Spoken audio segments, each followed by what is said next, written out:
In a parallel world, at the Annan District Civil Affairs Bureau in Jiang City, a quick stamp sealed the end of the marriage between Lu Qin and Shen Mayan. They each took their divorce certificates, stood up, and immediately caught the attention of others in the hall. People around them whispered, unable to hide their regret. "What a shame," someone murmured, "they're such a stunning couple. The man's so handsome, clean-cut, stylish, easy on the eyes. The woman has a striking presence, like a movie star. They seemed perfect together. How could they just call it quits?" Standing outside the Civil Affairs Bureau, Shen Mayan slid on her sunglasses, masking her already breathtaking features. Tall, with refined, delicate facial structure and long, straight black hair that cascaded down her back like a waterfall, she looked over at Lu Qin. Her voice was as cool and composed as always. "You should really reconsider not taking any assets," she said. "Yao Yao's kindergarten tuition isn't cheap. Raising a child was expensive, eh?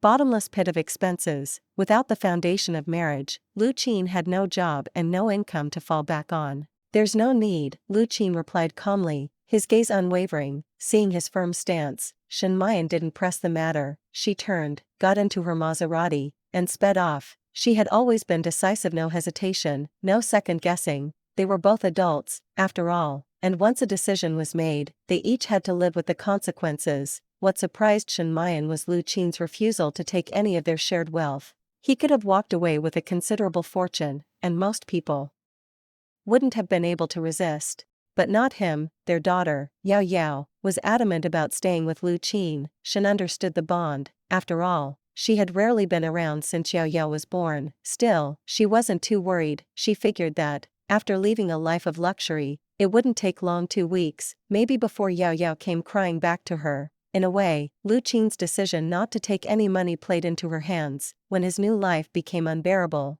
the custody of their child would fall back to her naturally. As Shen Mayan drove away, Lu Qin hailed a taxi to pick up Yao Yao from Starlight Kindergarten. Now broke, he had only 35,000 yuan in savings and still needed to find a place to rent. They had been living in Shen Mayan's lavish villa, never worrying about basic needs. He wasn't sure how Yao Yao would adjust to their new life. That was his only real concern. His feelings for Shen Mayan had never run deep. The two had made a mistake one night. After too much to drink at a banquet, they'd ended up with an unexpected consequence. Yao Yao. Marriage followed out of obligation, hastily, and without a wedding. Shen Mayan, a relentless workaholic, managed several 5-star hotels and had a net worth in the tens of millions. But between the demands of her job and the wealth she accumulated, she had little time for Lu Qin or their daughter, Lu Xiao. To make up for that absence, Lu Qin had sacrificed his career. He left a high-paying job at a public tech company to become a stay-at-home dad. Years passed, and Shen Mayan stayed as busy as ever. Sometimes, she would be away for weeks on business, barely seen at home. Meanwhile, Lu Qin spent his days caring for their daughter, Lu Xiao, and managing the household, keeping everything in perfect order. There had never been conflict between him and Shen Mayan. They never even fought, but their relationship had always been thin, like paper, without any real connection. Divorce felt inevitable. As if they both saw it coming from a mile away, they separated peacefully, without bitterness. At the entrance of Starlight Kindergarten, Lu Qin stood casually in a white shirt and jeans, his tall, handsome figure catching the eyes of several mothers waiting for their children. "Daddy," a little girl, freshly released by her teacher, spotted Lu Qin and ran towards him, clinging to his leg as soon as she reached him. Lu Xiao, in a pink princess dress, was lively and adorable, a perfect blend of Lu Qin and Shen Mayan's best features. Her soft, rosy face pressed lovingly against Lu Qin's leg as she called out "Daddy" in a voice sweet enough to melt anyone's heart.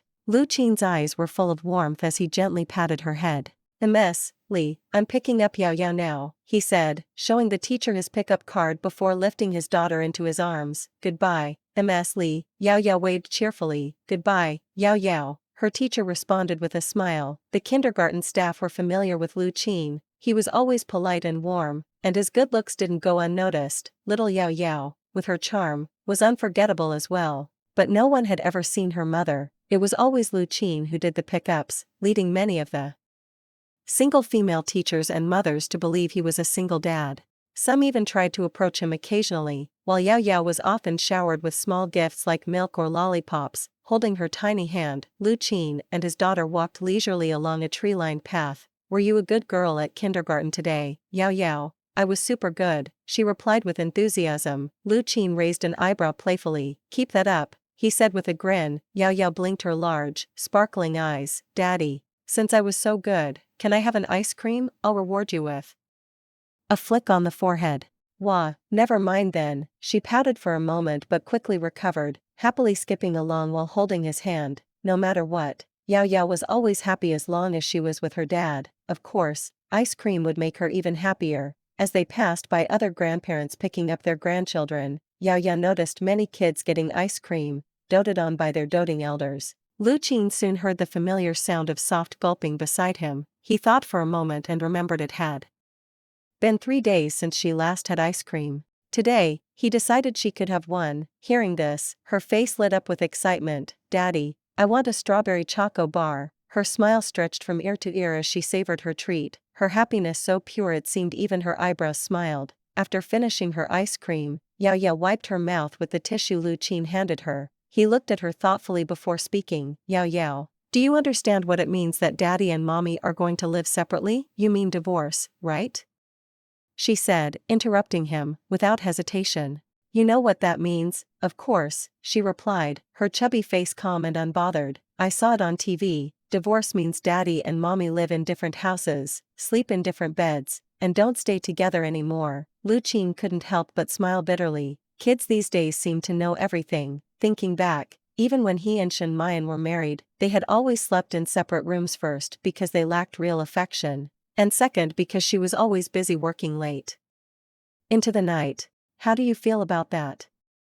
he asked. "It doesn't matter," Yao Yao said with a small shrug. "I never saw Mommy much anyway. She never came to any of my kindergarten events, and she only celebrated my birthday with me once." Her voice faltered for just a moment, but then she brightened. "As long as I have Daddy, that's enough. I'll stay with you." A wave of warmth swept through Lu Qin's heart. Living with Daddy might mean we won't stay in a big villa anymore. There might not be a huge TV for cartoons. "That's okay," she said, smiling up at him. "As long as I'm with Daddy every day, I don't need a big TV." Lu Qin chuckled softly. His little girl was his greatest source of strength, always filling him with comfort. The reason he hadn't taken any of Shen Mayan's wealth was simple: he trusted in his own ability to earn a living and provide for the daughter who never let him down. Just then, a ding sounded in Lu Qin's mind. "Food stall system activated. Earn points by setting up a stall." Points can be used for lottery draws. First day activation reward, 100 points, automatically spending 100 points for the first draw. Congratulations! You have received max level stir-fried noodles skill. You can now make the most delicious stir-fried noodles in the world. Suddenly, an overwhelming surge of knowledge about stir-frying noodles filled Lu Qin's mind. Cooking techniques, ingredient combinations, precise heat control, and timing all fused together effortlessly. It was as if everything clicked into place, transforming into second nature. He had never imagined there could be so much intricacy in something as seemingly simple as stir-fried noodles. Every detail, from choosing the right oil to achieving the perfect texture of the noodles, played a crucial role in mastering the dish. "Am I really going to set up a stall to sell stir-fried noodles?" Lu Qin wasn't disappointed by the system's first skill. In fact, he didn't feel any sense of frustration at all. He had once been a top student at Tsinghua University. If he hadn't gotten married, he might have made a name for himself in the high-tech industry, but he didn't regret marrying, because how else would he have such a lively and adorable little girl? His daughter was the greatest gift life had given him. No job is inherently better than another. Success comes in many forms, and Lu Qin believed that as long as you put your heart into your work, even selling food at a street stall could lead to success. Besides, now Lu Qin had the system to back him up, and on top of that, his little girl had always loved the food he made, which made him enjoy cooking even more. Meanwhile, on the other side of the city, in a massive office, the floor was a perfect sweep of gray marble, flawlessly polished. Exquisite art adorned the pristine white walls, and the minimalist design gave the space a cold, distant feel. Shen Mayan had just returned from the Civil Affairs Bureau and immediately buried herself in work. The divorce didn't faze her in the slightest. Her marriage to Lu Qin had always been more symbolic than real. The marriage certificate was just a piece of paper. Sitting at her desk, she quickly fell into her rhythm. Flipping through files, the first few documents were customer complaints, guest In room 8188 complained that the savory baby cabbage and broth at the Rose restaurant was bland. The broth was flavorless, like plain water, with no depth whatsoever. A couple in room 5431 complained about the dish pork tripe with jade beans, saying, "Did the chef stir-fry this with his feet? It's terrible." The VIP guest in the presidential suite, Mr. Zhou, expressed disappointment with our Michelin chef. He simply requested basic fried rice, but was left unsatisfied. Shen Mayan rubbed her temples, feeling the familiar weight of frustration. Guests' expectations for hotel dining had become increasingly high, not just at her Uriai hotel but across Jiang City. Especially for five-star chains like Uriai, where the clientele was either wealthy or powerful, expectations for food and accommodation were sky-high. Under her meticulous management, Uriai had perfected its room services to the point of almost no complaints, yet, the dining services remained a sore spot. In a country where food was a significant part of cultural pride, dissatisfaction with the hotel's dining was more than just a minor inconvenience, it was a serious flaw. For instance, at Uriai's Annan District location, she had replaced the kitchen staff multiple times. They had hired top chefs from five-star hotels in China, even poaching famous Michelin-starred chefs, some of whom had appeared on TV cooking shows. Yet, despite all these efforts, guest satisfaction with the food hadn't improved. It gave Shen Mayan a headache. Catering to everyone's taste was impossible. Should she bring in national banquet chefs? That wasn't realistic. She closed the file, deep in thought. Her eyes drifted to the nearby divorce certificate. For a few moments, she stared at it blankly, her mind elsewhere. For the first time, Shen Mayan felt an odd emptiness inside her. Her work, usually a distraction, wasn't enough to fill it. She moved to the leather sofa in the lounge, crossing her long, slender legs beneath her black business suit. She closed her eyes to rest and had her assistant bring her a cup of coffee. Her petite secretary, Song Xianxian, knew about the divorce. As Shen Mayan's trusted assistant, she was naturally in the loop. 6 years had passed since the CEO's quiet, rushed wedding, and during all that time, Shen Mayan had rarely mentioned her husband. Song Xianxian was curious about what kind of man Shen Mayan had married. There weren't even any photos of him in her office. She speculated that their relationship had been distant, but then, why did they marry in the first place? And now, why had they divorced so quickly? Her curiosity gnawed at her, but she didn't dare ask. "Boss, are you tired? Should I give you a shoulder massage?" She offered. Shen Mayan nodded, just as her phone rang. "Shen Mayan, you got divorced." The voice on the other end was practically a shriek. Shen Mayan calmly held the phone farther from her ear and responded, "Yes, I got divorced. Why does that surprise you? I can't believe it. Lu Qin is such a great guy, handsome and all. Why would you get divorced? Seriously, who else could stand someone like you? You're a total workaholic with no fun in your life." "There were no feelings between us," Shen Mayan said, her voice even. "Feelings can grow. But you never gave it a chance, all you ever did was work. You couldn't have tried spending more time with him?" "What about your daughter?" Her best friend, Fanya, was exasperated. She couldn't understand how Shen Mayan could walk away from Lu Qin, a handsome, kind, and thoughtful man. Shen was going to regret this. "And what about precious little Yao Yao?" Fanya asked. "She's staying with him," Shen replied. You. Shen Mayan, you're impossible." Fanya fumed. "You're going to regret this, mark my words. I'm on Lu Qin's side this time." With that, Fanya hung up, too angry to keep talking to someone she felt had foolishly thrown away a perfect family.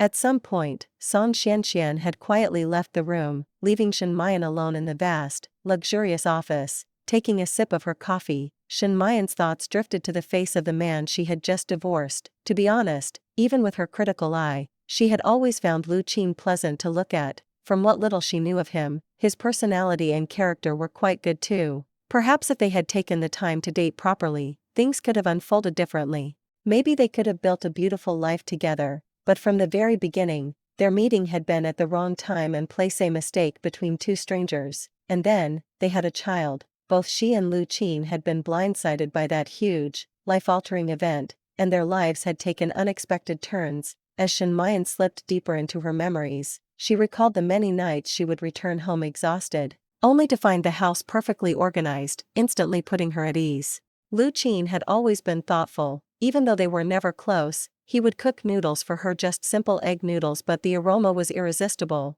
better than anything she'd ever had at a restaurant. Each time, she finished the whole bowl, despite not usually eating late at night. Now, images of Lu Qin's handsome face, their adorable daughter, and those delicious noodles swirled in her mind, but her phone rang again, shattering the warmth of her memories. She glanced at the screen. It was a work call. The workaholic in her took over as she stood up and returned to her desk, diving back into her files as if nothing had happened. In the old Southern District. Hey young man, it's a fair price, 3,000 yuan a month, and you even get a little courtyard, the landlady said, her voice matter of fact. I see you've got a kid with you, so no need for the 3-month deposit, just pay the first month's rent, and you're good. Lu Qin appreciated her straightforwardness and wasted no time signing the contract and paying the rent. The main reason he chose this place was its proximity to his daughter's kindergarten, only a 10-minute walk. Though the area was old, it was clean, and the environment was peaceful.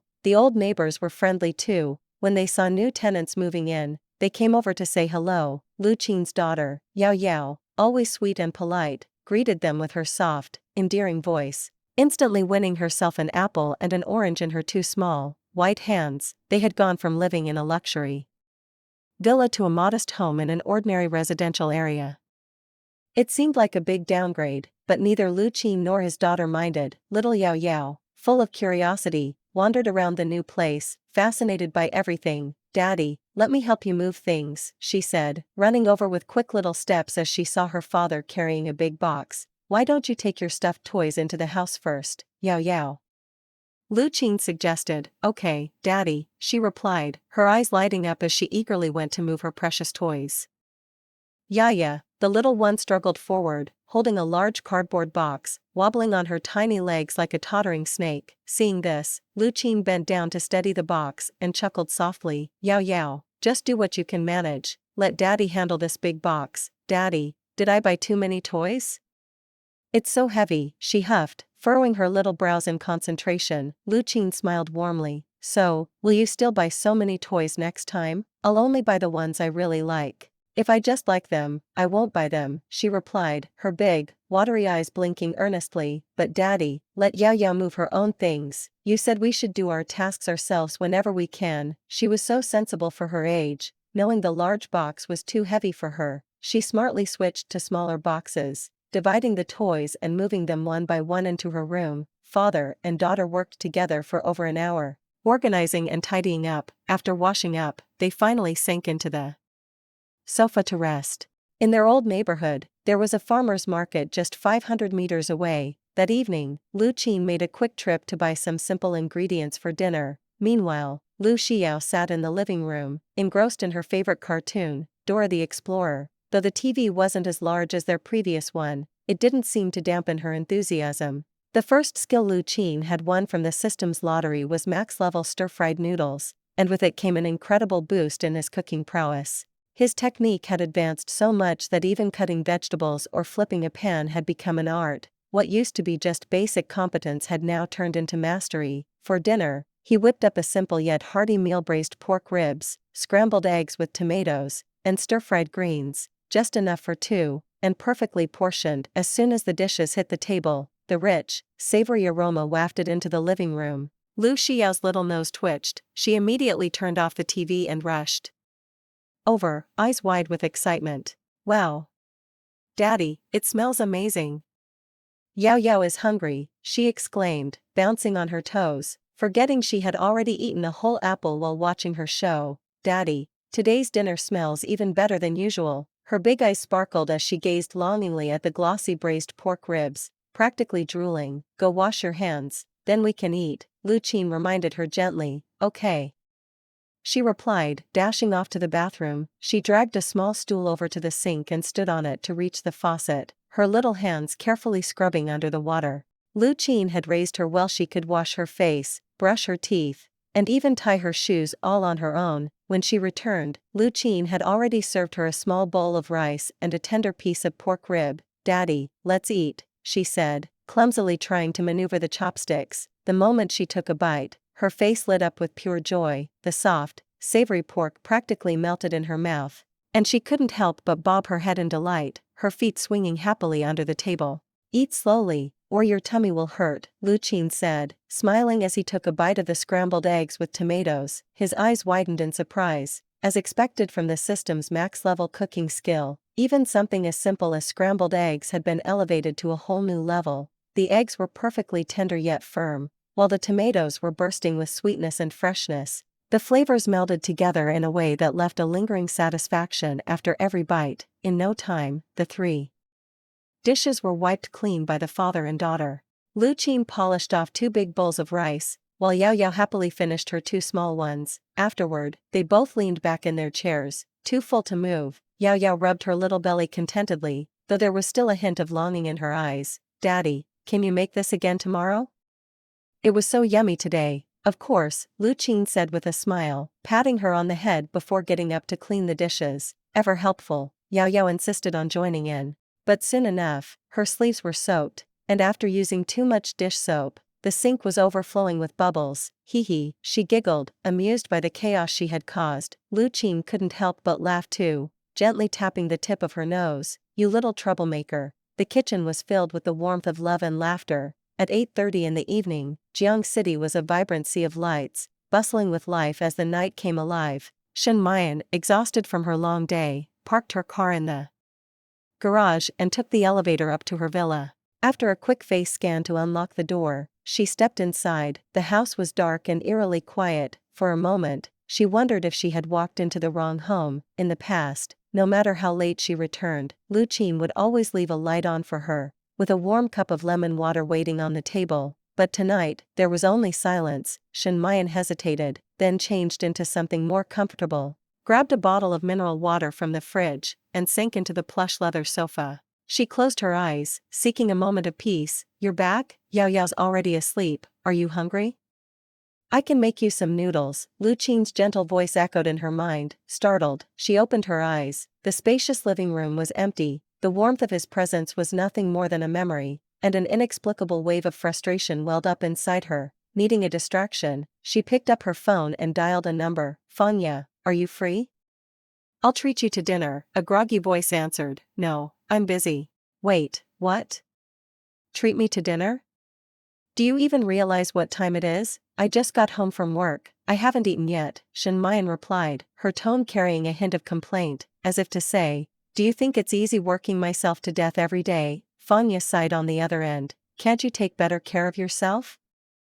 How do you even forget to eat? Fanya, a food blogger with millions of followers and regular features in gourmet magazines, was in the middle of writing an article when Shen Mian called. She was used to her friend's habit of neglecting meals, so she resigned herself to joining her for a late dinner, treating it more like a midnight snack. The two of them ended up in a narrow, lively alley lined with street vendors. Shen Mian wrinkled her nose in mild disgust as she wiped down their table, clearly uncomfortable in the less-than-spotless environment. Fanya couldn't help but laugh. MS, CEO. The best food is often found in these little, rundown alleys, trust me. Shen Mian still frowned, skeptical of the hygiene, though she knew Fanya's recommendations were never wrong. She trusted that the taste would be good, even if the surroundings left much to be desired. Before long, the food arrived. Fanya eagerly picked up her chopsticks and dug in, her face lighting up with delight at the flavors. Shen Mian hesitated for a moment, then followed suit. The moment the stir-fried liver and sautéed tripe hit her tongue, her expression changed, her eyes widened in surprise. The taste was unexpectedly amazing.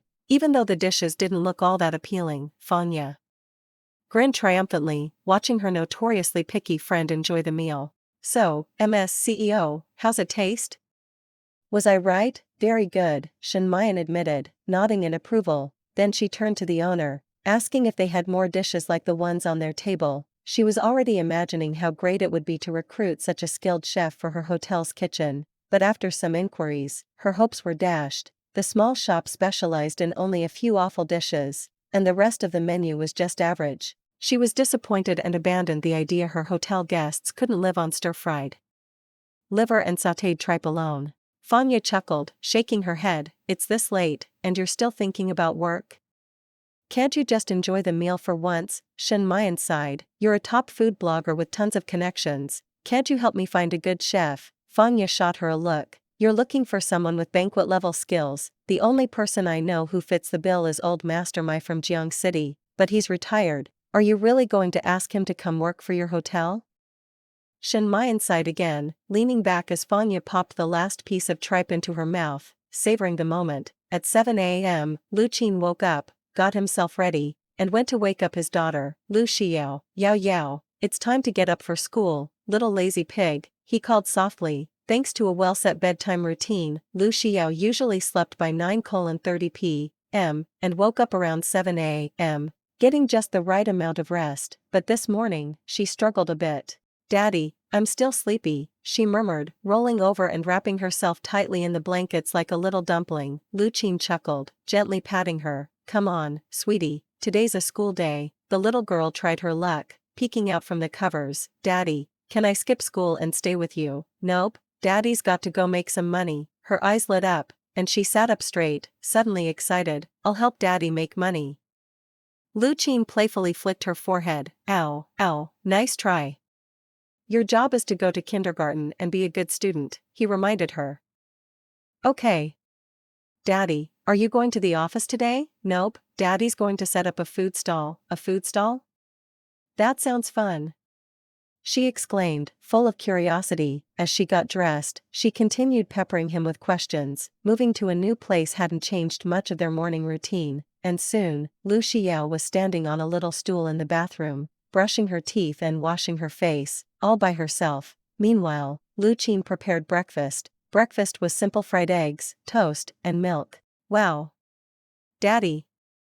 The eggs taste amazing today, she shouted with joy, taking a big bite. Lu Qin smiled, wiping her mouth gently. After breakfast, he dropped her off at kindergarten, and his day truly began. He was preparing to set up his food stall to sell stir-fried noodles. Setting up the stall didn't require a large investment, with his biggest expense being an electric tricycle. These three-wheelers had become popular overseas, but the local prices remained affordable. A good quality, durable tricycle cost about 3,000 yuan, and Lu Qin opted for a well-known Zongshan brand for its reputation. When purchasing, the shop owner offered him an option to register the tricycle for an extra 50 yuan and even customize it as a food cart with signage for an additional 600 yuan. I'll take a ready-made one, Lu Qin decided, knowing he couldn't wait for a custom job. For 3,600 yuan, he bought a yellow and white food cart, and the registration was included. With the purchase complete, Lu Qin hopped on a bus to gather his supplies. He visited food markets, supermarkets, and farmers' markets, looking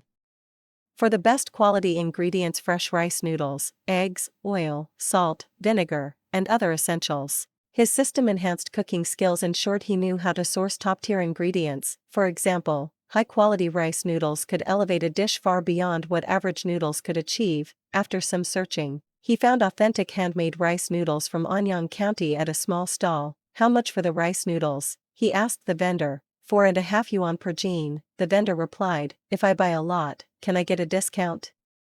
I'll take 50 jean. For 50 jean? I can give them to you for 4 yuan per jean.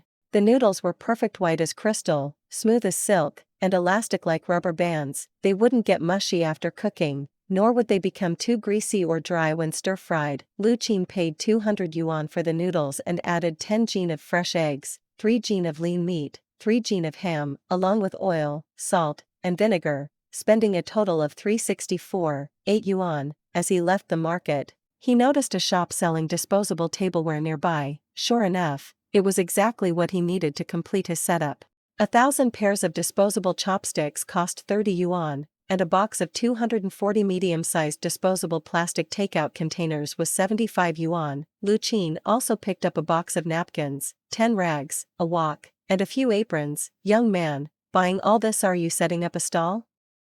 The shop owner asked. Yes, boss, Lu Qin replied. It looks like a lot to carry. If your place is nearby, I can help you with the delivery. Come by my shop anytime, the owner offered. Thank you, boss. The address is Futian Garden. Futian Garden? That's quite close, only about 2.5 kilometers. Jump into my delivery truck. The small truck wove through the streets and alleys. Boss Zhao, who sold disposable tableware, was well acquainted with the old neighborhood, having lived there for over 30 years. Boss, do you know a good spot to set up a stall around here? Lu Qin asked. You're asking the right person, Boss Zhao said. My wife used to run a stall selling cold noodles. She worked from early morning until late at night, and I got worried about her health, so I advised her to stop.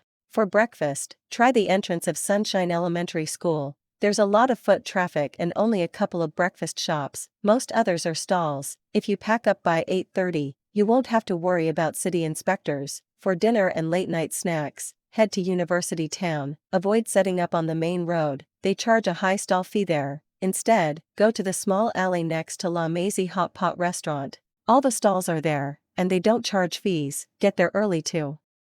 Secure a good spot, and you'll have a busy night. Boss Zhao was a warm-hearted man, generously sharing his knowledge with Lu Qin. He was grateful for the valuable tips and established a long-term partnership with him. After completing his morning shopping, Lu Qin took a 45-minute nap before starting the stall setup. He soaked the rice noodles until they were soft, portioned them out, sliced the lean meat, and diced the ham. Thanks to his system's maxed-out skills, the preparations were handled swiftly and efficiently. By 4:30 p.m., Lu Qin had finished his preparations, picked up the food cart from the shop, and loaded everything onto it. He then went to pick up Lu Xiao from school. As the eye-catching electric tricycle pulled up to the school gate, it drew the attention of teachers, parents, and students alike. Lu Xiao's face lit up with excitement at the sight of the new ride. Daddy, this cart is so cool. Lu Xiao, what kind of vehicle is your dad driving?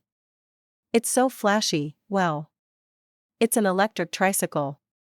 And there's a little house in the back, you can even go inside. Dad, can you pick me up in a tricycle like Lu Xiao's dad?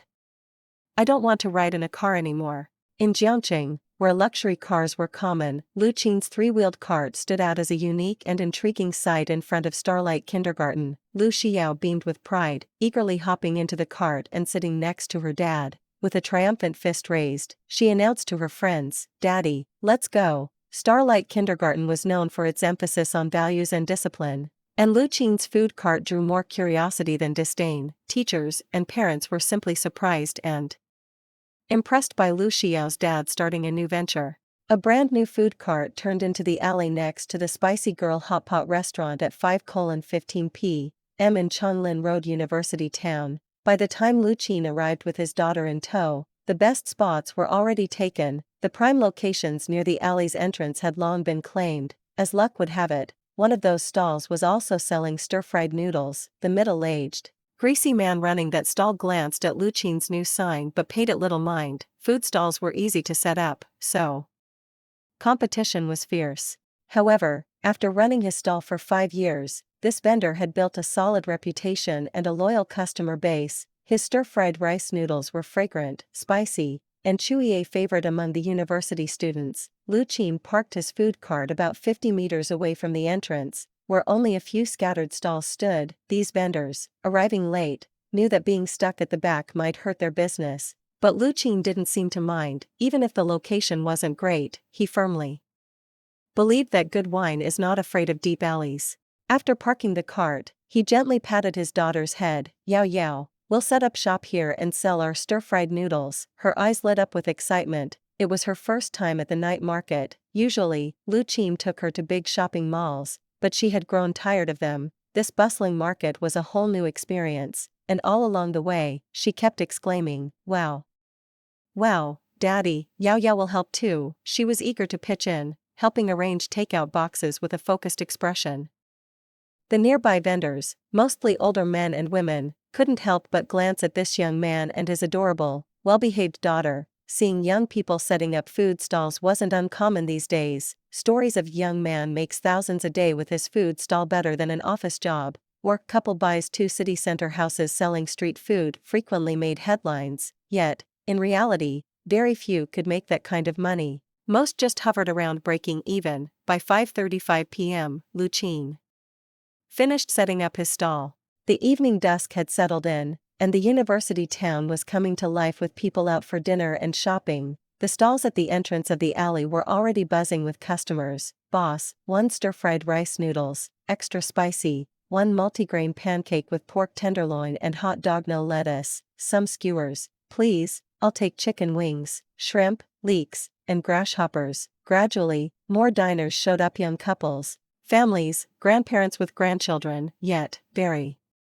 few ventured to the far end of the alley where Lu Qin's stall stood.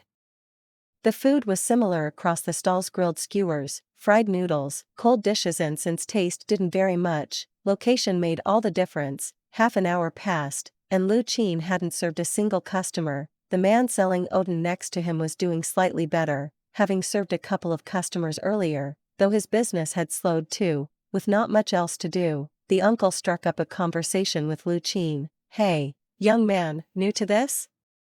First time running a stall?" "Yeah, it's my first time here," Lu Qin replied with a polite nod. "No worries, everyone's got to start somewhere. Just come earlier next time to grab a good spot, get a prime location, and business will follow." He glanced at the little girl beside Lu Qin. "Your daughter? She's so well behaved and cute. My girl's in 5th grade. Before I came out today, I was helping her with some homework, some math problem about chickens and ducks in a cage. It had both me and her mom pulling our hair out. That's why I was late setting up tonight." Lu Qin smiled, exchanging some casual banter with him. "Daddy, I'm hungry," his daughter, Lu Xiao, said, rubbing her small belly. It was clear she had missed dinner. The uncle noticed and offered kindly, "Your little one's hungry, huh? Here, have some of my Odin." He scooped out a skewer of fish balls and tempura, offering it to her for free. She was just too cute to resist. "Thank you, uncle, but I want to eat what my daddy makes," she replied, her eyes fixed on her father. Lu Qin smiled and declined the offer gently. "Thanks for the kindness, but it looks like my girl's set on having stir-fried noodles." The uncle chuckled, pulling back the food. "Little one, you don't know what you're missing. Stir-fried noodles can't compare to my Odin." Children usually adore food on skewers: candied fruit, Odin, grilled chicken, stir-fried noodles, being more of a basic staple, rarely excite their imaginations. "But my daddy's cooking is the best." Lu Xiao clung to Lu Qin's arm, proudly standing by her father's side. The uncle chuckled, amused by her loyalty, but skeptical. How good could stir-fried noodles really be? After all, old Lu at the alley entrance had been selling his noodles for 5 or 6 years, and they were nothing special. Too greasy, too heavy. Lu Qin tied on his apron and fired up the stove. With the spatula in hand, his entire demeanor shifted, entering a state of focus. His movements became smooth, almost instinctive. He poured cold oil into the hot wok. Sizzle! The aroma of minced garlic and small chili peppers burst into the air. He cracked an egg into the wok, breaking it apart with the spatula's back. Then, the rice noodles followed, sizzling against the iron surface. Despite using a large 16-inch wok, Lu Qin never fried more than 3 portions at once. Overcrowding the wok would ruin the flavor. As he stir-fried over high heat, he added bean sprouts, garlic shoots, and strips of ham. Stir-fried noodles seem simple, but their perfection lies in the details. Stirring over high heat for just 2 minutes can bring out the wok. Hey, the breath of the wok, a flavor that defines a great dish. But if the heat, stirring speed, or seasonings aren't precisely balanced, the taste suffers. This simplicity is deceiving. It's in mastering these small techniques where the dish either succeeds or fails. The fragrant aroma filled the air, and soon a plate of tender, savory stir-fried noodles was ready. The uncle selling Odin couldn't help but swallow hard. Regret flashed across his face as he remembered his earlier skepticism. The noodles not only looked fantastic, they smelled divine. He hadn't expected this young man to be so skilled. The sauce's rich aroma alone made him think these noodles would definitely outshine old Lu's stir-fried noodles at the entrance. Xiao, her impatience stoked by the enticing aroma, raised her little hands high. "Daddy, it smells so good. Yao Yao is hungry," she squealed. Lu Qin split the dish into 2 portions, one for himself and one for his daughter, and they dug in immediately. "Wow.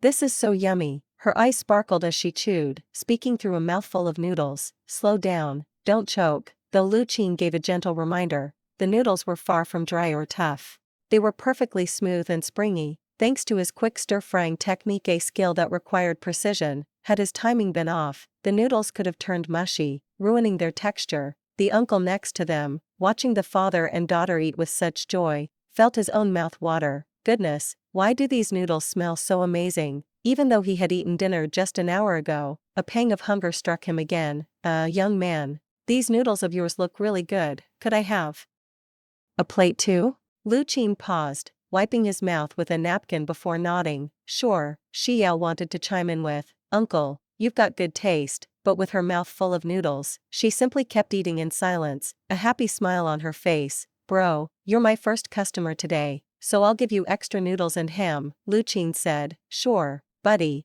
do as you see fit, just make it quick." The Odin uncle swallowed his saliva again. The smell of these fried noodles was becoming more and more tempting.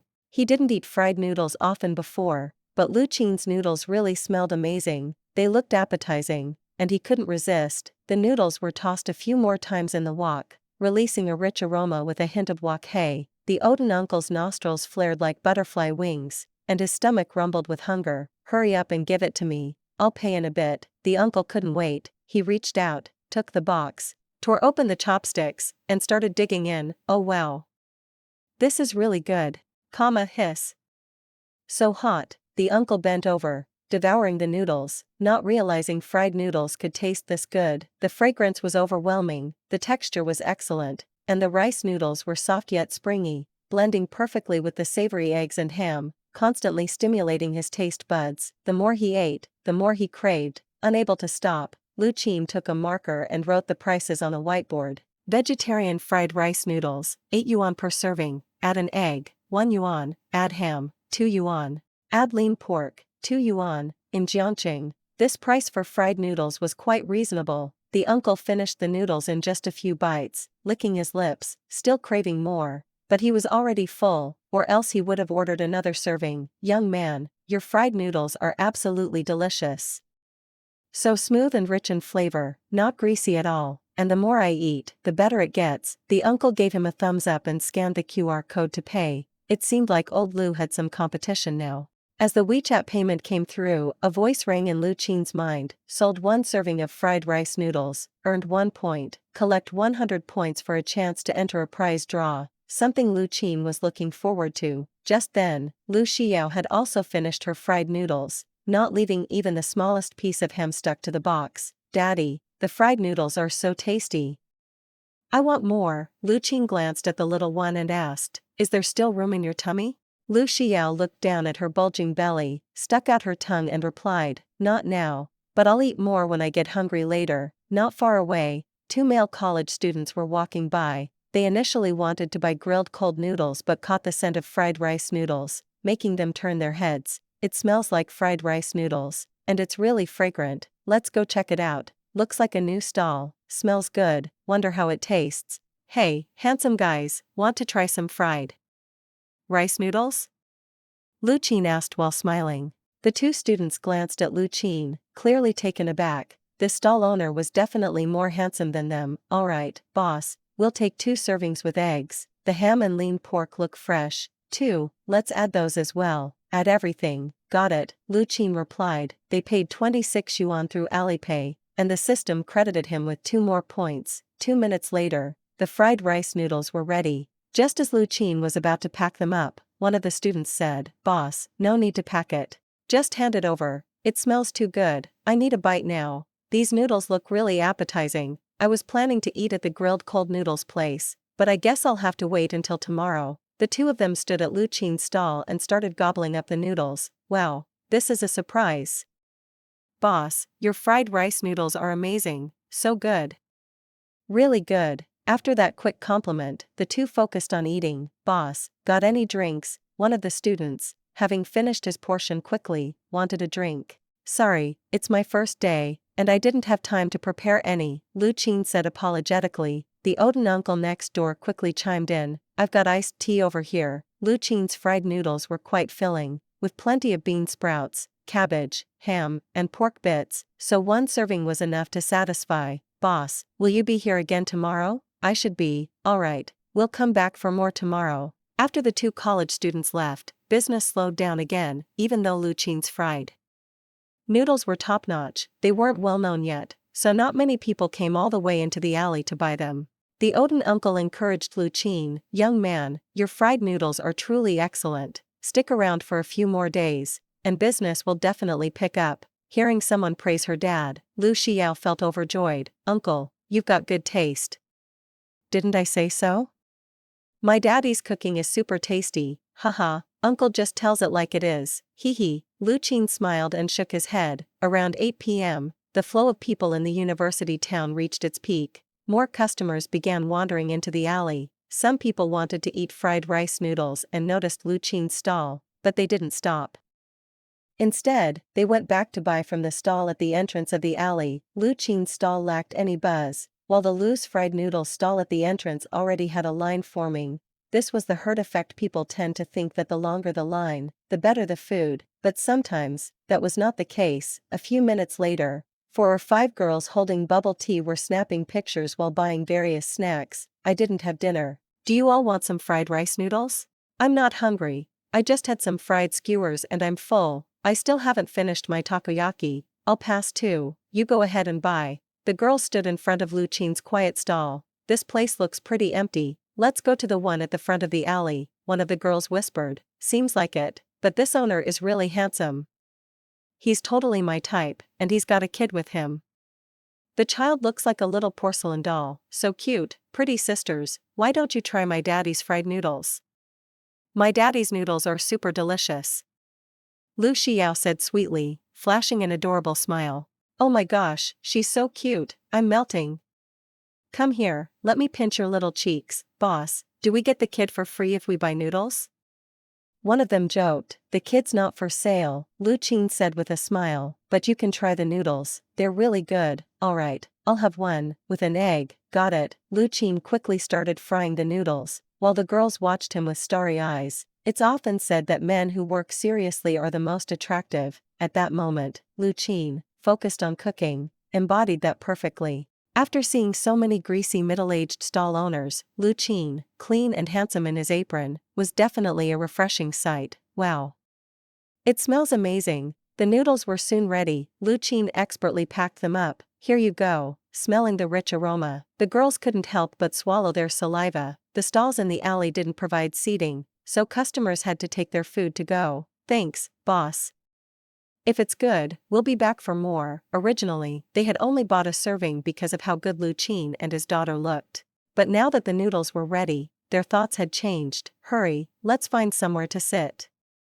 I need to try these noodles, they smell amazing. The girls found a spot in the night market outside the alley and sat down to eat. There's only one pair of chopsticks? Why didn't you grab more? I asked if you all wanted some, and everyone said no. How could I grab extra chopsticks for one serving? They took turns grabbing bites of the noodles. Immediately, their eyes lit up. Oh my gosh, these are so good. They're fragrant and springy. I've never had fried noodles this good. These noodles are fire. This isn't enough. We need more. Let's go buy another round. People nearby, seeing how much they were enjoying their noodles, began turning their heads in curiosity. Hey ladies, where did you buy those noodles? They smell amazing, babe. I want some of those noodles too. They look delicious. Can you go get some for me? Excuse me, where did you get those fried noodles? From the narrow alley over there. The alley? There are a few places that sell fried noodles down there. Which one is it? The one at the very back. The owner's super handsome, and there's also an adorable kid. Wait, I'll take you there. I'm going back to buy 5 more. I didn't get enough. At the entrance of the alley, Lu's fried noodles stall was bustling with activity. Master Lu's fried noodles were the best-selling in the university area. And sometimes customers even had to queue up. At this moment, there were already 6 or 7 customers waiting for their orders. Master, you're so skilled with that wok. You must have graduated from Xindongfang, right? One customer praised. I only eat Master Lu's fried noodles. Another customer chimed in. They're perfectly spicy and flavorful. I come by every few days for a fix. Master Lu, proud of the compliments, smiled and worked the wok with even more flair as flames leaped up from the stove. Wiping sweat from his forehead, he boasted, Xindongfang is nothing. When I was younger, I traveled far and wide. I learned my fried noodle technique from an old master in Shantou who cooked noodles his entire life. His recipe was the real deal, and I learned it all. No wonder, said one of the customers, my girlfriend loves your noodles, and every time she craves them, I end up making a run for them. Master Lu grinned. If she loves them, come every day. Don't underestimate how tricky making fried noodles can be. For example, should you fry the egg first or the noodles? There's so much to it. Just then, a group of 8 or 9 excited customers rushed over. Is this the right alley? Which stall sells those amazing noodles? This is the alley. There's a super handsome guy selling fried noodles, and they're out of this world. Master Lu was momentarily confused but quickly jumped in. You must be talking about my fried noodles. Please line up, there are 5 orders ahead of you, uncle. No way, we're not talking about you. This stall's noodles are okay, but they're nowhere near as good as the handsome guy's. Master Lu was bewildered. What? I don't want to brag, but around this university, there's no better fried noodle stall than mine. His noodles are way better, and the owner is super handsome too, Master Lu joked. Super handsome? More handsome than me? A customer drinking water spat it out in laughter. The group didn't stick around and headed further into the alley. The 4 or 5 customers waiting in line at Lu's stall suddenly looked tempted to leave. Master, have you started on my order yet? If not, I don't want it anymore. Same here, cancel mine too. Master Lu, still holding his spatula, started to panic. Wait, 2 of the customers had already paid in advance. Otherwise, they might have joined the rush to the other stall as well. Master Lu was baffled. Could there really be better noodles than his nearby? He glanced at his remaining customers, trying to convince them, you should trust what you've already tried. Don't get caught up in the hype, you might regret it. The 2 remaining customers exchanged glances and nodded in agreement. There was a good chance they could be disappointed if they followed the crowd, so they decided to wait for their noodles. Meanwhile, further inside the alley, a seasoned stall owner selling Odin gave Luchin a nod. You came late today, huh? Missed out on the prime spots near the entrance. Looks like things are slow back here, so maybe call it a night early. The Odin seller had been setting up in the university area for 3 years and had seen this pattern before. He was sure business wouldn't pick up much. Luchin checked the time, it was 8:30. He thought about how his daughter usually went to bed around 9:30. It was a bit early, but if there weren't any more customers, they could head home. One benefit of running a stall was the freedom. He figured he would try to focus on setting up during the day and spend more evenings with his little one. Yao, it's getting late, let's pack up, huh? But daddy, it's only 8:30. The little one was so fascinated by the whole stall experience that she wasn't bored at all. Besides, she was waiting to get hungry so she could eat another serving of her dad's delicious fried noodles. Tomorrow's Friday, and you have preschool, we can't stay out too late. Luchin wasn't too discouraged by the lack of sales. He had expected it. After all, no one knew about his stall yet. How could he expect to sell much? Just as they were about to pack up, a group of customers, both men and women, rushed over. This is it, there's the handsome guy, and he's got a kid with him. Luchin paused, surprised, and looked at them. You all are, boss, are you closing up already? That's way too early. No, not yet. What can I get for you? 1 order of fried noodles, quick. Same for me. No, wait, make it 2. Business had suddenly picked up, leaving the nearby Odin seller dumbfounded. Where did all these people come from? Why were they so eager for fried noodles? Hey, how about some Odin instead? The Odin seller offered. No thanks, we just want the fried noodles. Alright then. Lu Xiao was thrilled to see so many customers. Everyone, you need to line up. No queue, no food, she said with her hands on her hips, pretending to manage the crowd like a little boss, which made everyone laugh. As customers scanned the payment code, Luchin quickly heated up his wok. Under the watchful eyes of the crowd, he expertly tossed rice noodles, vegetables, diced meat, and seasonings into the pan, stirring it all together over high heat. Those paying close attention noticed how fluid and precise his movements were. He tossed the noodles without spilling a single strand, showing his mastery of both skill and control. The flames leaped as the noodles sizzled, and the scene was mesmerizing. The customers waiting in line couldn't help but gasp in admiration. Such skilled hands. Definitely a pro, wow. The boss makes cooking look so cool. Can I get the boss to go? Soon, the delicious aroma wafted around the stall, making everyone's mouths water. Luchin efficiently cooked 3 servings at a time, portioning them out with a quick flick of his wrist, and not a single noodle fell outside the container. This level of cleanliness and precision was pleasing to watch, adding to the clean and tidy presentation. Luchin wore an apron and a transparent plastic face mask. The ingredients on his counter were covered with a clean cloth, and all the condiments were neatly arranged. The stall's clean and organized appearance was a stark contrast to the greasy, grimy setups of other stalls. Wow, it's so hygienic here. It's rare to find such a clean stall, and the boss and his little girl are so cute.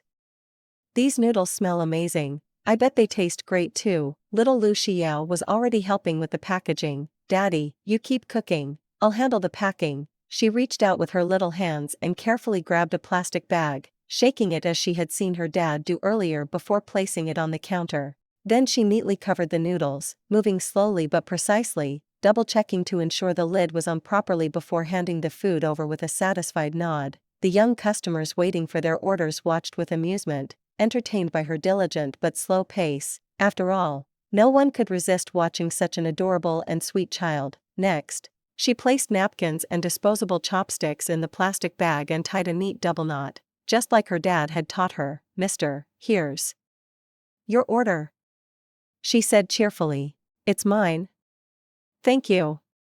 The young man responded. Little Xiao leaned forward to hand him the noodles, but quickly pulled back. "Mister, did you pay yet?" The young man burst into laughter. "Yes, I paid." He showed her his phone, displaying the payment confirmation. "All right then, here you go," she said softly, finally handing him the noodles. Her actions made the rest of the line break out in laughter. "Haha, this little one is so smart. She's already learned how to run a business. What a clever kid.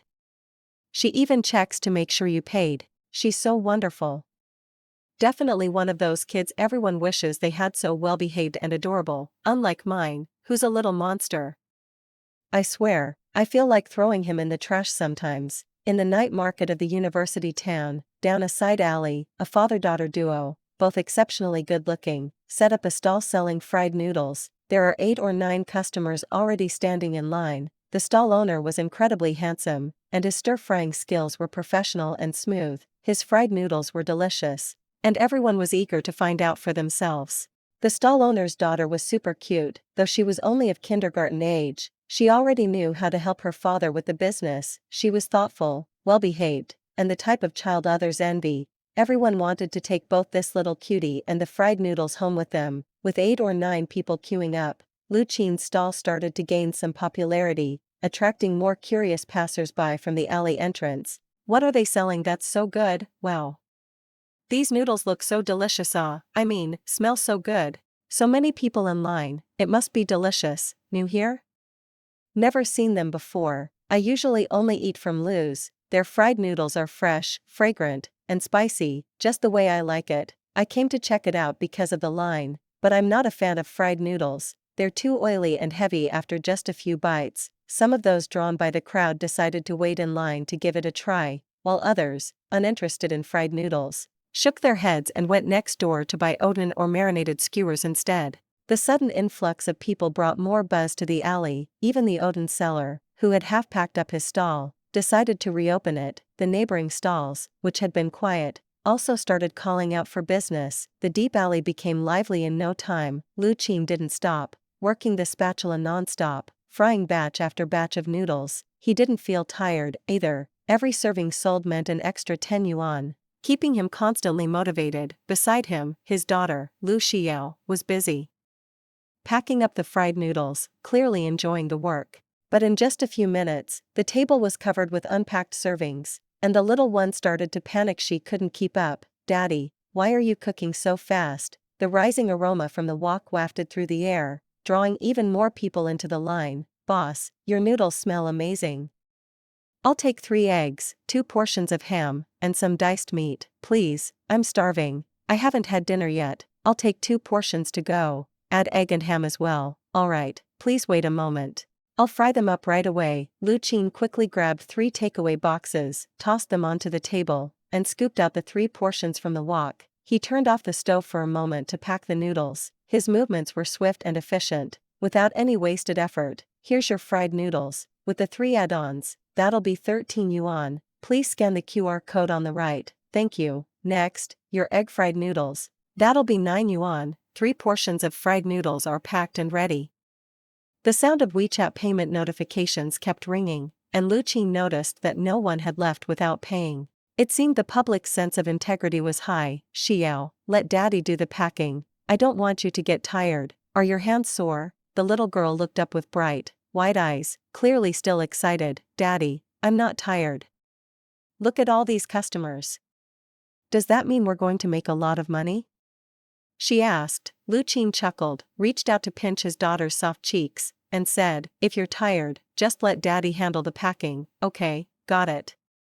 Lu Xiao nodded. Lu Qin continued stir-frying. Most customers were taking their orders to go, scanning the payment code and leaving with their food. Two young men who had been working late installing billboards nearby followed the delicious aroma of fried noodles to the stall. After waiting for about 5 minutes, it was their turn. As soon as they got their noodles, they couldn't even bother sitting down and immediately started eating while standing. There were still 7 or 8 customers in line, most of them playing on their phones. But now, they all turned to watch the two young men eat. The moment they tasted the noodles, both men visibly perked up, their eyes lighting up instantly. One of them showed a look of amazement, exclaiming, "Wow!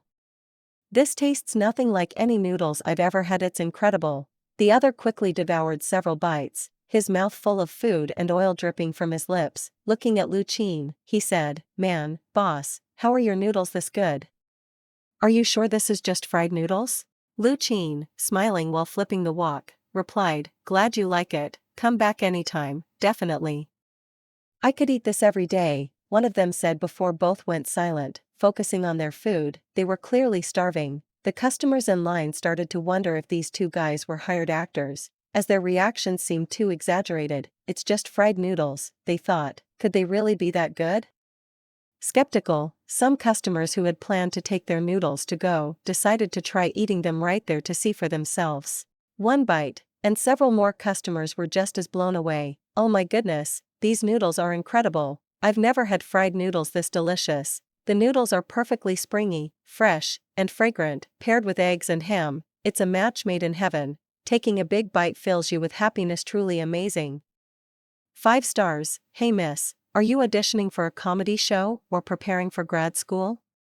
Young man, I've got just 2 words for your fried noodles, top notch." Lu Xiao tilted her head and said curiously, "Uncle, top notch is 3 words. The nearby customers burst into laughter, and the man scratched his head, laughing too. "Haha, my bad, my bad." After confirming that Lu Qin's fried noodles were indeed as tasty as people were saying, some customers who had only ordered 1 portion came back to order more. Others who had ordered plain noodles upgraded to versions with full toppings. In just half an hour, Lu Qin sold nearly 40 portions of fried noodles. His speed was impressive, almost twice as fast as the other stalls. This was thanks to his top-tier frying skills and fluid, practiced movements.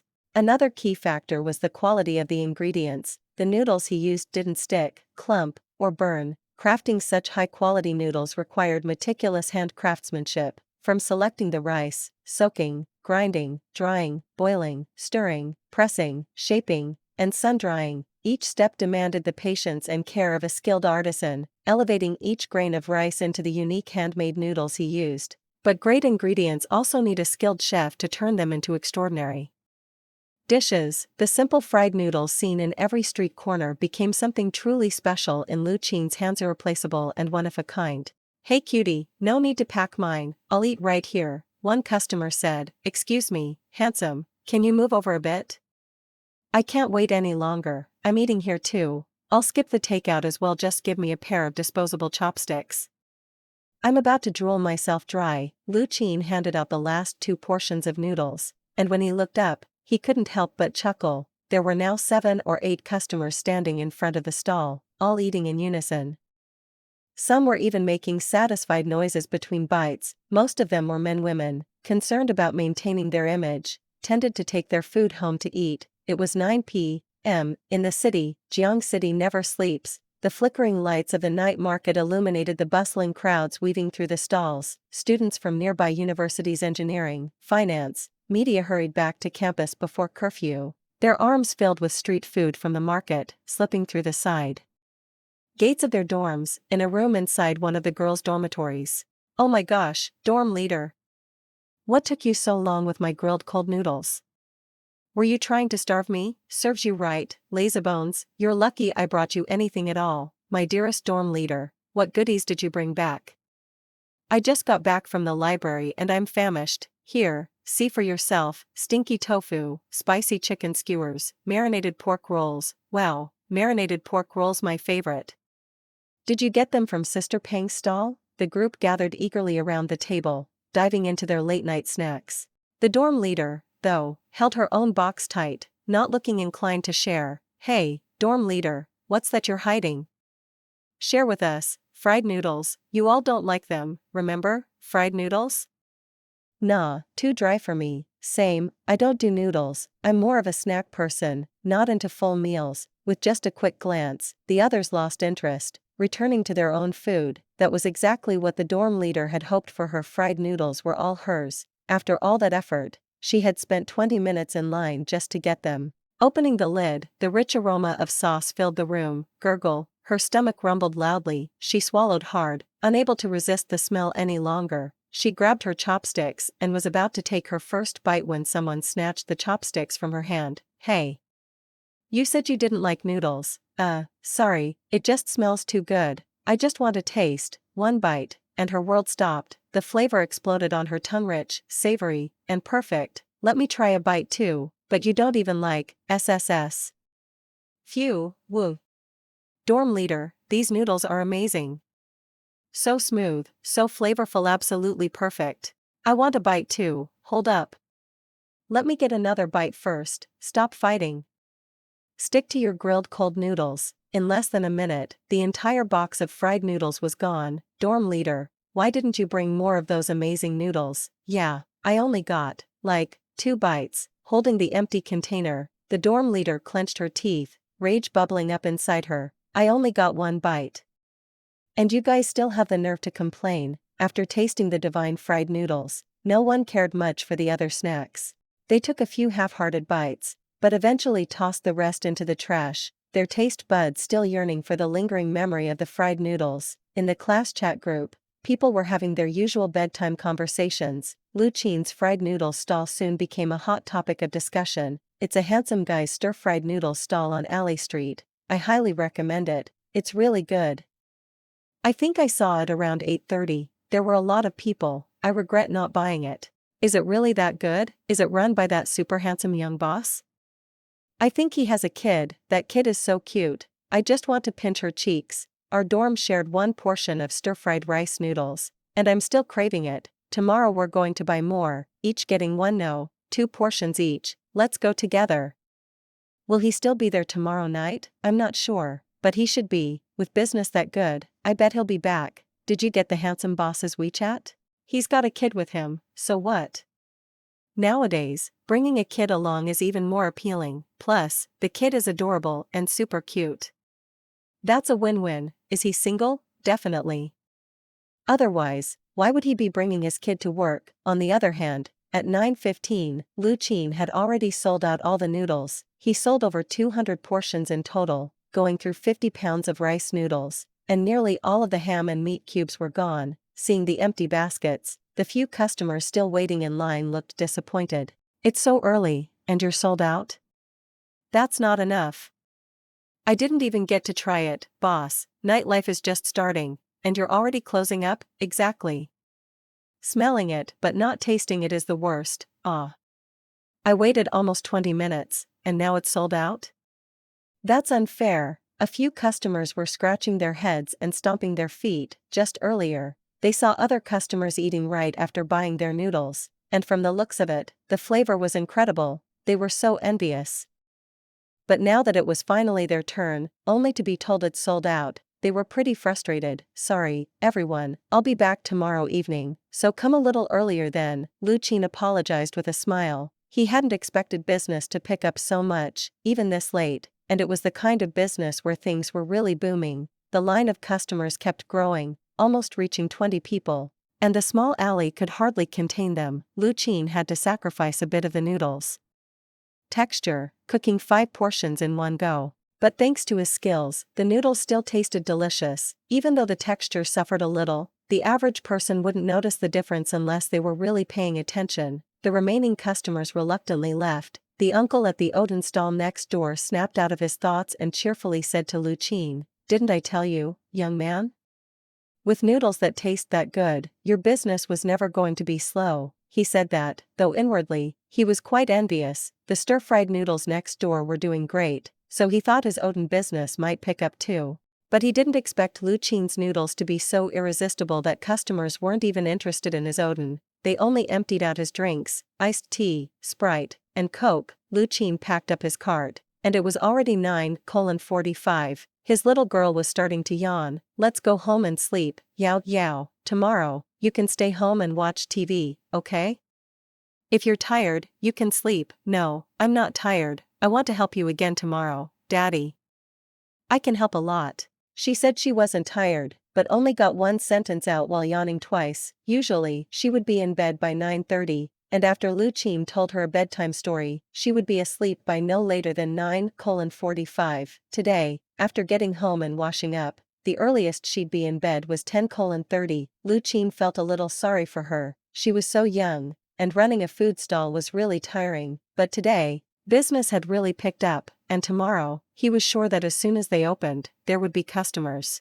They wouldn't have to sell as late. Lu Qin decided that no matter how much business they did, he would close up by 9 o'clock to make sure his little girl could stick to her bedtime routine. He carried his drowsy little girl into the cart and drove out of the alley. At the entrance to the alley, there were still 3 or 4 customers buying stir-fried noodles from Master Lu's stall. As he was frying noodles, Master Lu looked up and saw Lu Qin driving off. He gave him a meaningful glance. Earlier, there had been a sudden lull in business at his stall. All his customers had disappeared. Having gone further down the alley, Master Lu observed that it was Lu Qin's new stall. Maybe people went to Lu Qin's because he was handsome. Quite likely, he had seen several girls leave with their stir-fried noodles. Smiling from ear to ear, Master Lu felt a bit bitter. Can good looks really sell noodles? Skill is what really matters. Lu Qin returned home with his little girl. Daddy, are we home yet? Yeah, we're home. I'll carry you to wash up, then it's bedtime, and you have to tell me a story, too, Lu Xiao said sleepily in her little baby voice, rubbing her drowsy eyes. Alright, I'll tell you a story. In the room, Lu Qin gently patted her back and was about to start the story, but she turned her head and had already drifted off to sleep. Lu Qin smiled tenderly, shook his head slightly, and planted a light kiss on her soft, fair forehead.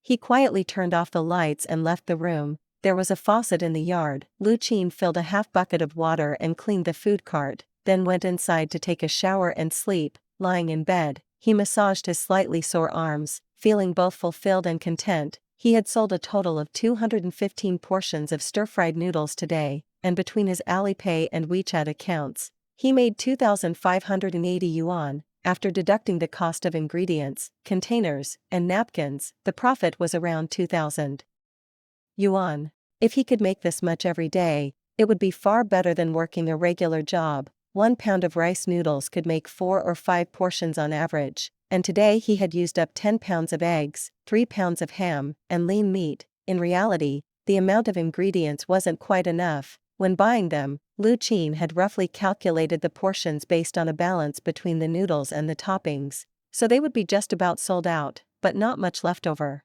However, he overlooked one thing: some customers wanted to add a lot of extra toppings. One customer even wanted 15 eggs for 2 portions of noodles.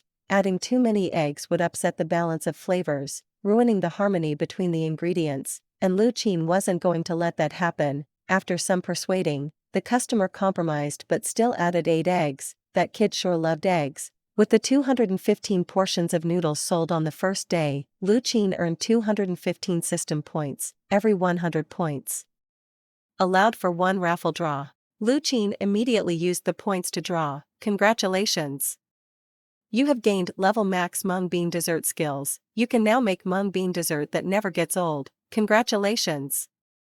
You've acquired the tireless aura. This aura is permanently applied to you, significantly reducing fatigue when using system skills to prepare food. Lying in bed, completely relaxed, Lu Qin soon absorbed all the rich experience and perfect techniques for making mung bean dessert. It all blended seamlessly in his mind. A thought crossed Lu Qin's mind: now he could make the best mung bean dessert. He was itching to try out his new skills, but it was too late at night. He would wait until tomorrow to buy mung beans and start selling them at his stall. As for the fatigue-reducing aura, his body didn't feel any different at the moment. Not long after, Lu Qin drifted off to sleep. Early the next morning, at 4:30 a.m., Lu Qin got up, washed up, and rode his 3-wheeler food cart out. No doubt, these trikes were popular for a reason. Not only were they convenient for getting around, but they could also carry goods and people, and didn't need fuel. Truly an all-purpose vehicle. Around this time, the elderly in the nearby neighborhood were also getting up, some to exercise, others to go shopping for groceries. Uncle Go, who lived next door, spotted Lu Qin riding by and was a bit surprised. He greeted him with a smile. "Up so early, Xiao Lu? Not many young people wake up this early anymore. My lazy son, already almost 30, still oversleeps and is always late for work. Makes me want to whip him with my 7 wolves belt." Lu Qin chuckled and replied, "If I could sleep longer, I definitely would, but I have to get up early to buy ingredients and set up my morning stall." "Ah, I saw your trike and cart yesterday and wondered if you were running a business. Now that I see you today, it's true. What are you selling at your stall?" "Stir-fried rice noodles. And today I plan to sell some mung bean dessert as well." "Nice, where's your stall?" "I'll drop by when I have time. I set up my morning stall at the gate of Sunshine Elementary School on the next street, and in the evening, I'm at University Town." After chatting briefly with Uncle Go, Lu Qin headed to the market. Uncle Go, with his hands behind his back, nodded as he watched Lu Qin walk away. What a good young man, hardworking and diligent, really impressive. Two old men who were exercising nearby came over. "Old Go, that young fellow who just moved in yesterday, right? Is he running a business?" "Yeah, it's not easy, getting up early like us old folks, but we're just killing time because we can't sleep, while he's working hard to support his family. Raising a kid on his own isn't easy." "True, where does he set up his stall?" "Maybe we'll stop by later and support him." "What does he sell?" "He sells stir-fried noodles," Uncle Go replied. "Stir-fried noodles, huh? A bit greasy for breakfast, but my daughter-in-law loves it. I'll get her some later. I'll grab a portion too." It's tough to run a food stall these days, there's so much competition. At the market, Lu Qin headed straight for the small rice noodle shop. "Auntie, I'm back for more rice noodles." "What? Didn't you just buy 50 pounds yesterday? You finished all that?" "Most people buy 5 or 10 pounds at a time, enough to last a month." "Auntie, I sell stir-fried noodles at my stall, so I buy in bulk." "Ah, that makes sense if you have a stall. You sold out in one day? Business must be good. From now on, just come to me. I'll give you a discount. Our handmade rice noodles are top quality, authentic Anyang rice noodles, no fillers." Lu Qin nodded, thinking it would be smart to have a reliable long-term supplier. After exchanging WeChat contacts with her, Lu Qin bought 120 pounds of rice noodles this time. Auntie called her husband to help, packing the noodles into 6 large boxes, each weighing 20 pounds, and helped load them onto his cart. It was a big order, and Auntie was happy. On top of yesterday's 4 yuan discount, she knocked off an extra 20 cents per pound.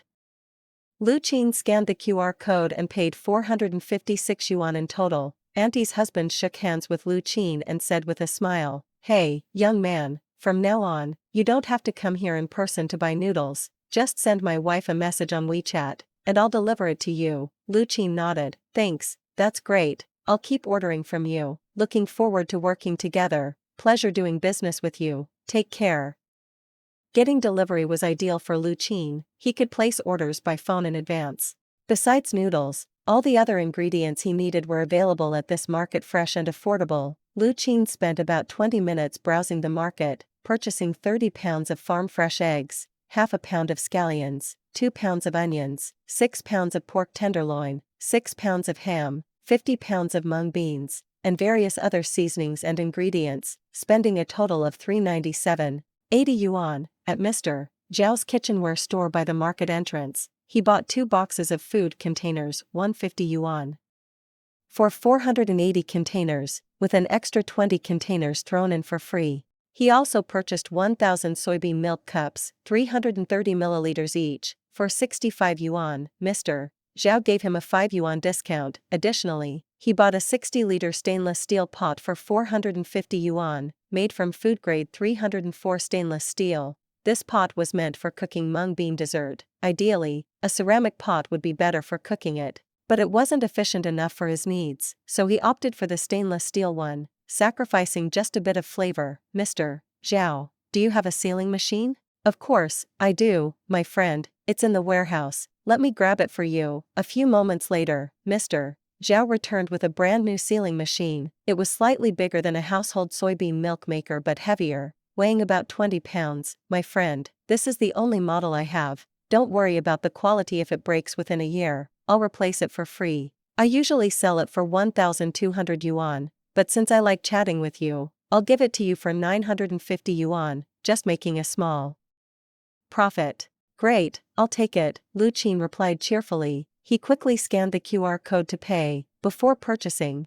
he had checked the prices online, and the average was around 1,000 yuan. I'll show you how to use it. This machine can seal both hot and cold items, and it's fully automatic and foolproof. After buying everything, Lu Qin returned home, and it was 5:47 a.m. He organized his supplies, then headed to the kitchen to soak the rice noodles, wash the vegetables, and chop the ham and pork.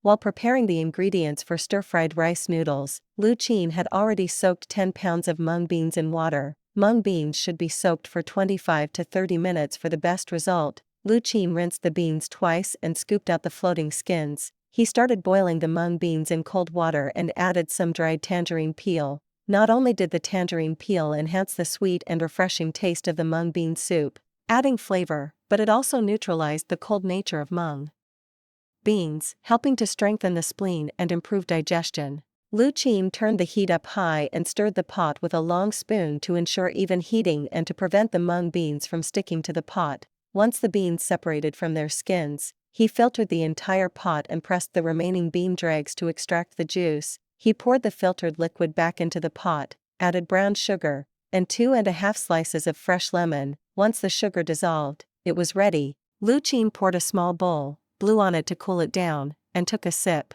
He was amazed. The texture was smooth and sweet, with a fragrant aroma far better than any mung bean soup he had before. Those days, technology was advanced, and high-speed blenders were popular. Many people used them to make mung bean soup, but this method severely affected the taste and the nutritional value of the mung beans. There was no comparison to the mung bean soup made by hand like Lu Qin's. Lu Qin packed up the mung bean soup, sealing 120 cups in total. At 7 a.m., Lu Qin called his little one to wake up. Still half asleep, the little one, with drowsy eyes and smacking lips, seemed to be dreaming of eating something. Yao yao, it's time to get up. The sun is going to kick your butt, Daddy. If you want to kick my butt, just say so. No need for excuses. Lu Qin squeezed some toothpaste for the little one. Brush your teeth carefully. I'll go prepare breakfast. Okay, Daddy, for breakfast, I want a custard bun, like the one with the little pig design. Can I have it? Sure. The pig-shaped custard buns were store-bought and frozen, not particularly delicious, but the little one liked the cute piggy design. After washing up, Lu Xiao came to the table where breakfast was already served: fried eggs, a custard bun, and mung bean soup. Yao yao, time for breakfast. Okay, Daddy, the fried eggs smell so good. What's this? Lu Xiao asked while pointing at the mung bean soup. Mung bean soup, try it, it's sweet. Alright. The little one's eyes lit up as they took a sip of the mung bean soup. Wow! Daddy, this mung bean soup is delicious. Eat the fried egg and the custard bun first, then you can have more soup. Daddy, last night I had a dream about a giant bun, as big as a table.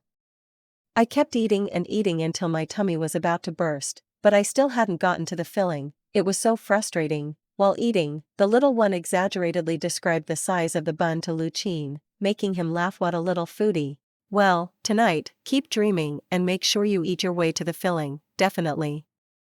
Tonight, I'm going to eat that filling for sure, Lu Xiao declared confidently. After finishing breakfast, Lu Xiao grabbed Lu Qin's big hand, shaking it back and forth, speaking in a soft, sweet voice. Daddy, I don't want to eat the food at the kindergarten for lunch today. I want your stir-fried rice noodles and some more of that yummy mung bean soup. Okay, Lu Qin was a bit surprised and asked, what? Is the food at kindergarten not good? It's okay, but Daddy's stir-fried rice noodles are way better, and the mung bean soup is sweet and super delicious. Lu Qin thought for a moment and nodded. Okay, yay. Thank you, Daddy. The little one happily jumped up and kissed Lu Qin on the cheek. When the little one first started kindergarten, Lu Qin had been worried that the food might not suit their taste, so he brought lunch for a while. Later, he decided not to spoil the little one, and since they weren't picky eaters, he stopped bringing meals. Lu Qin stir-fried the noodles, then took out the old lunchbox he used to pack food in for the little one. He cleaned it and filled it with the stir-fried noodles, a full box. He also poured a bowl of mung bean soup, packed everything, and placed it in a cloth bag. After dropping the little one off at Starlight Kindergarten and waving goodbye, Lu Qin rode his food cart towards Sunshine Elementary School. In about 7 or 8 minutes, he arrived at his destination. Across from Sunshine Elementary School, there were only 2 breakfast shops, a bun shop and a bakery. The rest were food carts like his. At this time, the place was crowded. Residents from nearby communities, parents, and students all seemed to be stuck here at this time of day, creating a huge flow of people. It was 7:18 a.m., and Lu Qin had arrived a bit late. Other food carts had already made several sales. Lu Qin had no choice but to set up his stand in a spot on the edge. Sunshine Elementary School started at 8:30 a.m., and most of the students were still buying or eating breakfast outside the school gates. Even though Lu Qin's spot wasn't ideal, some people still noticed his stand. However, elementary school students generally preferred foods like hand-grabbed pancakes, purple sweet potato sticky rice, and buns, so they weren't that interested in stir-fried noodles. A father with his child noticed that there weren't many people around Lu Qin's stand and stopped. "Boss, 1 order of stir-fried noodles with egg, please." As soon as the child heard they were getting stir-fried noodles, they became upset and started crying. "Dad, I don't want stir-fried noodles. I want a hand-grabbed pancake." "No, you can't eat hand-grabbed pancakes every day, it's not healthy. Today, you're eating stir-fried noodles." The father knew his child well. When they ate hand-grabbed pancakes, they only ate the sausage and chicken strips inside, leaving most of the pancake uneaten. Street food items like sausages, hot dogs, chicken strips, and kebabs were popular with kids because they often contained a lot of chemical additives. Today, no matter what, the father was determined not to indulge his child. Whatever he bought, the child would eat, and he wasn't going to let them be picky anymore. "I don't care. I don't want stir-fried noodles. I just want a hand-grabbed pancake." The child's tantrum escalated, and they began crying even louder. The man's face darkened, and his hand slowly moved towards his waist. On the buckle of his belt, a wolf emblem gleamed. The noisy child's voice gradually quieted, and finally, there was silence. This brief episode didn't affect Lu Qin, as the rice noodles in his large pot were already being stir-fried. Soon, a rich aroma filled the air. The father sniffed the air a few times and couldn't help but say, "Boss, your stir-fried noodles smell amazing." The child next to him also started to swallow hard. When Lu Qin finished cooking and served the noodles, their golden, oily appearance was incredibly appetizing. "Do you need it packed?" Lu Qin asked. "No need, we'll eat it right here," the man replied. He scanned a QR code to pay 9 yuan. The child, unable to resist, tried to reach for the box of noodles but was too short to grab it. The man tucked his phone into his pocket and started eating the noodles himself, completely forgetting they were meant for his child's breakfast. The child immediately grew anxious. "Dad, let me eat. That's my noodles." The child tugged at his father's pants, desperate to taste the delicious-smelling noodles. "Son, don't rush, let me have a few bites first. There's plenty, you won't be able to finish it all anyway," the father said as he shoveled more noodles into his mouth. "Wow, these noodles are so good." In just a few bites, half of the noodles were gone. Seeing the bowl nearly half empty, the little boy was on the verge of tears. "Dad, hurry up and let me eat. I want some too." Burp. The man, without realizing it, had eaten the entire box of stir-fried noodles. The little boy next to him was on the verge of tears. "Dad, that was my stir-fried noodles, and you ate it all. You promised to just take 1 bite." The man looked embarrassed, coughed, and said, "Dad didn't have breakfast either, so I had a few bites. Don't cry, we'll just buy more." He turned to Lu Qin and said, "Boss, your stir-fried noodles are amazing. They're so delicious. Let me get 2 more orders, with egg, ham, and lean meat." Lu Qin nodded. "Got it. Do you want mung bean soup? It's sweet and refreshing." Lu Qin opened a foam cooler, revealing neatly packed cups of mung bean soup. "Sure, let's get 2 cups. How much for everything?" The first order is already paid for. The next 2 stir-fried noodles are 26 yuan, and 2 cups of mung bean soup are 7 yuan, so 33 yuan in total. The man scanned the code and paid. "Boss, you go ahead and make the noodles. We'll grab the mung bean soup ourselves." Father and son each took a cup of mung bean soup, popped in a straw, and started sipping away. "Dad, this mung bean soup is so smooth and delicious."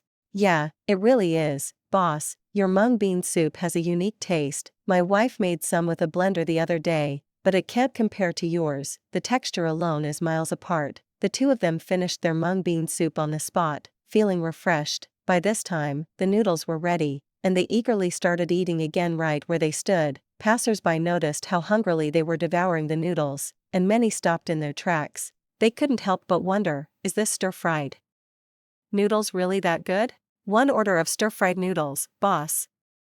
It looks really tasty, Grandma. I want some noodles too, boss. Your stand looks so clean and hygienic. I'll take 2 orders to go, with egg, ham, and lean meat. Chen Sinyu's mom. There's a new stir-fried noodle stand here, and it's delicious. Come over and buy some. Really?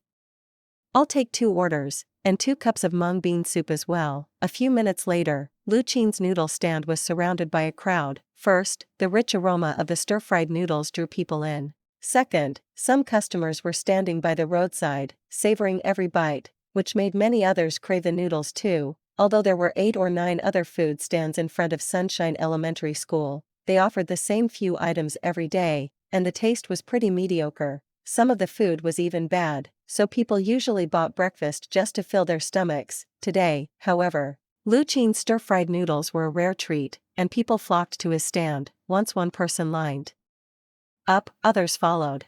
Soon, there was a second, a third, and then a growing crowd. The other food stands were suddenly deserted. Everyone, please don't push, line up, and we'll serve you one by one, Lu Qin called out as he swiftly stir-fried each batch of noodles. There was no pause between batches, and the workload was intense, but Lu Qin didn't feel tired, and his arms didn't get sore. It seemed that the tireless aura he had won from the system's lottery last night was working perfectly, eliminating any sense of fatigue and giving him extra energy. Boss, just keep cooking, we'll handle the packaging ourselves. I don't even want to pack mine. I can't wait until I get home, I'm starving. Boss, you have to come every day. I could eat your stir-fried noodles for 10 days straight and never get tired of them. Everyone, make sure to order your noodles with all the toppings so the boss can cook everything together and save time. In just half an hour, Lu Qin had stir-fried almost 50 portions of noodles, and the customers waiting in line were amazed by his speed. Wow, young man, where did you learn to stir-fry like that? It's like watching kung fu, so fast and precise. No wonder the noodles you make are so delicious. You really have some serious skills. Boss, do you need to take a break? Just watching you makes me tired. The wok and spatula are practically sparking. Lu Qin was not only handsome but also had an elegant technique when flipping the wok, making it a sight to behold. As customers waited in line, they couldn't help but watch and comment. People were concerned that Lu Qin might get tired, but after observing him for a while, they noticed he was still relaxed, showing no signs of fatigue. Everyone was impressed by how effortlessly he kept cooking without taking a break. How is this possible?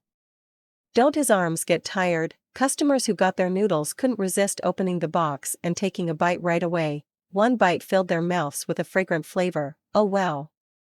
These are some seriously good stir-fried noodles.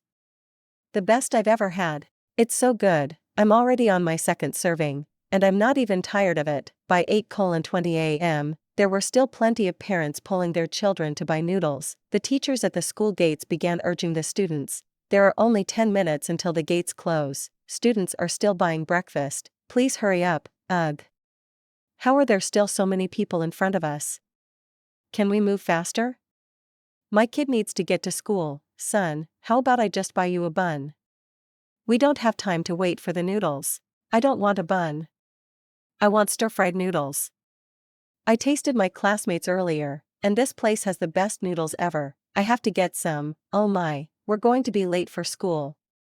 Please hurry up, everyone in front. Ma'am, you're buying 5 portions? Do you really need that many? How about leaving some for the rest of us? These noodles are really good. I'm buying them for my husband, my son, my daughter-in-law, and my grandson to try, the old woman replied. Boss, I'll take 5 portions too. Add all the toppings. And I'll also need 5 cups of mung bean soup. I've already paid. Where are the bags for the soup? Hey man, why are you buying 5 portions too? You don't even have a family to feed. We've been waiting forever. Stop complaining. I've got a big appetite and need 5 portions in one sitting. Got a problem with that? Forget it, I'm not waiting anymore. We're going to be late for school. The noisy crowd in front of Lu Qin's noodle stand left the other breakfast vendors nearby stunned. What's going on? Where did this stir-fried noodle stand come from? We've never seen it before. It's just stir-fried noodles. Can they really be that good? This is ridiculous. With only 3 minutes left until 8:30, a few parents forcefully dragged their kids through the school gates. The children who didn't get to eat the stir-fried noodles hung their heads in disappointment, clearly unhappy. A couple of more stubborn ones sat on the ground, refusing to enter the school until they had their noodles. After receiving a few slaps from their frustrated parents, they finally cried their way into the building. Even the teachers and security guards at the school couldn't help but glance in Lu Qin's direction, wondering just how good those stir-fried noodles must be to make kids not want to attend school. From a distance, though, they could smell the delicious aroma wafting from the cart. It did smell pretty amazing. As the gates of Sunshine Elementary slowly closed, the morning crowd began to thin out. The kids headed to class, and the adults went off to work. Lu Qin stir-fried the last 3 portions of noodles, packed them up, and handed them to a waiting middle-aged woman. "Here are your 3 orders of noodles, please take care. They all say your mung bean soup is also delicious. Do you still have any? The mung bean soup is sold out. Come earlier tomorrow," Lu Qin replied. "Alright," the woman said, clearly disappointed, and walked away. By the end of the morning, Lu Qin had sold nearly 120 portions of stir-fried noodles. He had been stir-frying non-stop, but surprisingly, his arms didn't feel sore at all. It was a strange but wonderful feeling. As the rush hour passed, the other food stands began to pack up and leave. Several vendors glanced at Lu Qin with a mix of envy and frustration as they walked by. This new guy's business was just too good, it was almost unbelievable. Lu Qin took a cloth and wiped down the counter. There weren't many crumbs or pieces of food left on it, just a bit of grease. He wiped it carefully. His food cart had a bucket of clean water stored specifically to ensure everything stayed tidy. 7 or 8 minutes later, the area had cleared out, with only one last food stand selling hand-grabbed pancakes still packing up. There really wasn't anyone left to serve. Lu Qin decided it was time to wrap things up too. Just as he was about to close up shop, a group of old men and women turned the corner. As soon as they spotted Lu Qin's cart, they quickened their pace and headed towards him. "Uncle Go." At the gate of Sunshine Elementary School, Lu Qin didn't expect to see a final wave of customers, his old neighbors from the old neighborhood, led by his next-door neighbor, Grandpa Go. "Hey, Xiao Lu, we came to support your business. We came all the way here to try your stir-fried noodles. It's been ages since I've had stir-fried rice noodles. Let me have a serving to taste." "Wow, Xiao Lu, you've had quite a busy morning. You've already sold out several baskets of noodles, haven't you?" Grandpa Ga noticed several stacked plastic baskets beside the cart, but he didn't quite grasp how much Lu Qin had actually sold. He assumed that, given the morning rush near the school, business must have been pretty good. Lu Qin smiled and asked, "Not bad. Grandpa and Grandma, do you have any dietary preferences? Should I skip the spicy stuff?" Grandpa Ga raised an eyebrow. "Hey, who do you take me for? Give me extra spice.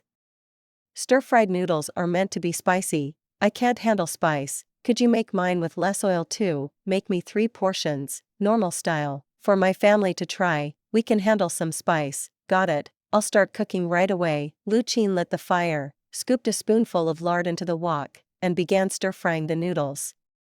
The elder folks chatted away nearby. 3 of the elder women huddled together, whispering and gossiping about Lu Qin. "Let me tell you, Xiao Lu is quite the catch. He's handsome, no doubt, but he's also hardworking. The only thing is, he's raising a kid. What's wrong with that? These days, even single dads are in high demand. Have you seen his little girl? She's adorable, so pretty and polite. Who wouldn't love her?" "So what, Wang Guifan, are you trying to play matchmaker for him? Why not? If word gets out, even younger women will be lining up to marry him." "Guifan, hold your horses. I've got a single niece on my side of the family. Let me check in with her first." A nearby old man couldn't take it anymore and interrupted with a cough. "You ladies should stop. You've only known him for 2 days, and now you're matchmaking? Shouldn't you at least ask if he's even interested? You don't understand." Suddenly, the aroma from the wok filled the air. The group stopped chatting, took a deep breath, and turned towards the cart. Why does it smell so good?" The elder folk stopped talking and stared at the wok. Golden noodles tumbled in the wok, mixed with cabbage, bean sprouts, onions, ham, and other ingredients. It looked incredibly appetizing. With precise movements, Lu Qin lightly tapped his spoon into the condiment boxes, adding just the right amount of soy sauce, salt, and sugar, all while stirring. once everything was well seasoned. He quickly flipped the noodles 5 or 6 more times, added a splash of fragrant oil, and served them up. The entire process was seamless, his movements smoother and more skilled than even a professional chef's. The elders were in awe, and after a long moment, they all started murmuring with admiration, "Wow, who knew Xiao Lu had these skills? He's a real pro, yeah, no joke. His stir-fry technique is better than the chef's, did you see that?" Watching him cook is like watching an art performance so impressive. Lu Qin finished stir-frying the 3 portions and packed them into boxes. Grandpa Ge quickly chimed in, "Xiao Lu, don't worry about packing just yet, let's taste it first while you keep cooking." With that, he picked up one of the boxes, and the glistening noodles made Grandpa Ge, who hadn't had breakfast yet, even hungrier. "Let me have a taste first." Grandpa Ge picked up his chopsticks, took a bite of the stir-fried noodles, chewed, and swallowed. The other elderly folks watched him intently. "Old Ge, how is it? Is it good?" "Of course it's good. You can smell the aroma from here." Soon, Grandpa Ge's eyes lit up with delight. "It's fragrant. Chewy. Soft. Crispy. And refreshing. Wow. These stir-fried noodles are incredible. Absolutely delicious." With that, the others couldn't hold back any longer. "Let me try too." Grandpa Ge handed out a few disposable chopsticks, and they all shared the 3 portions of noodles, taking turns to dig in. Before they knew it, they were hooked and couldn't stop eating. "Yes, it's really good, oh my. I've lived for over half a century, and I've never tasted stir-fried noodles this delicious. They're not oily or greasy, and they're so satisfying to eat. Absolutely amazing." "Xiao Lu, add 2 more portions. For me." "No, make that 3. Give me 2 more as well. I've never been able to finish a serving of stir-fried noodles in the morning, but these noodles make me hungrier with every bite." Originally, Grandpa Ge and the other neighbors had just come to support Lu Qin, thinking they'd help out his new business, but now, it was clear that with noodles this good, Lu Qin didn't need their help. His business was bound to thrive. After trying his stir-fried noodles, they weren't just coming to show support anymore, they'd be regular customers. No, they'd be coming every day. After finishing his portion, Grandpa Ge burped in satisfaction, nodding in approval. His view of Lu Qin had completely changed. "Xiao Lu, where did you learn to make stir-fried noodles this good? No other noodles can compare." Lu Qin, while packing up the extra orders, replied, "I didn't really learn from anyone, just figured it out on my own." "Well done, well done." Grandpa Ge nodded in admiration. Even though Lu Qin had packed the stir-fried noodles with a discount in mind as a thank you for the elders supporting his business, they insisted on paying the full price, refusing to take any discounts.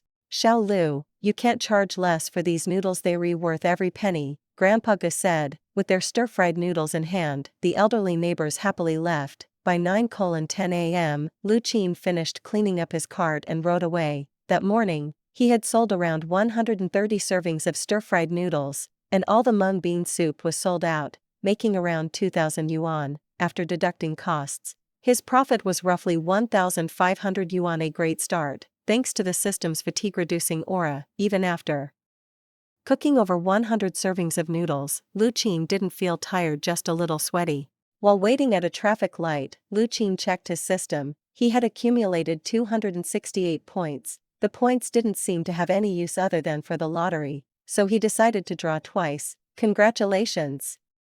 You've received a clear sky card. Use it to ensure a sunny day, no rain, snow, or hail for your outdoor vending needs." "Congratulations! You've received a street vendor map app. The app has been automatically installed on your phone. Open it to find the best local spots for street vending.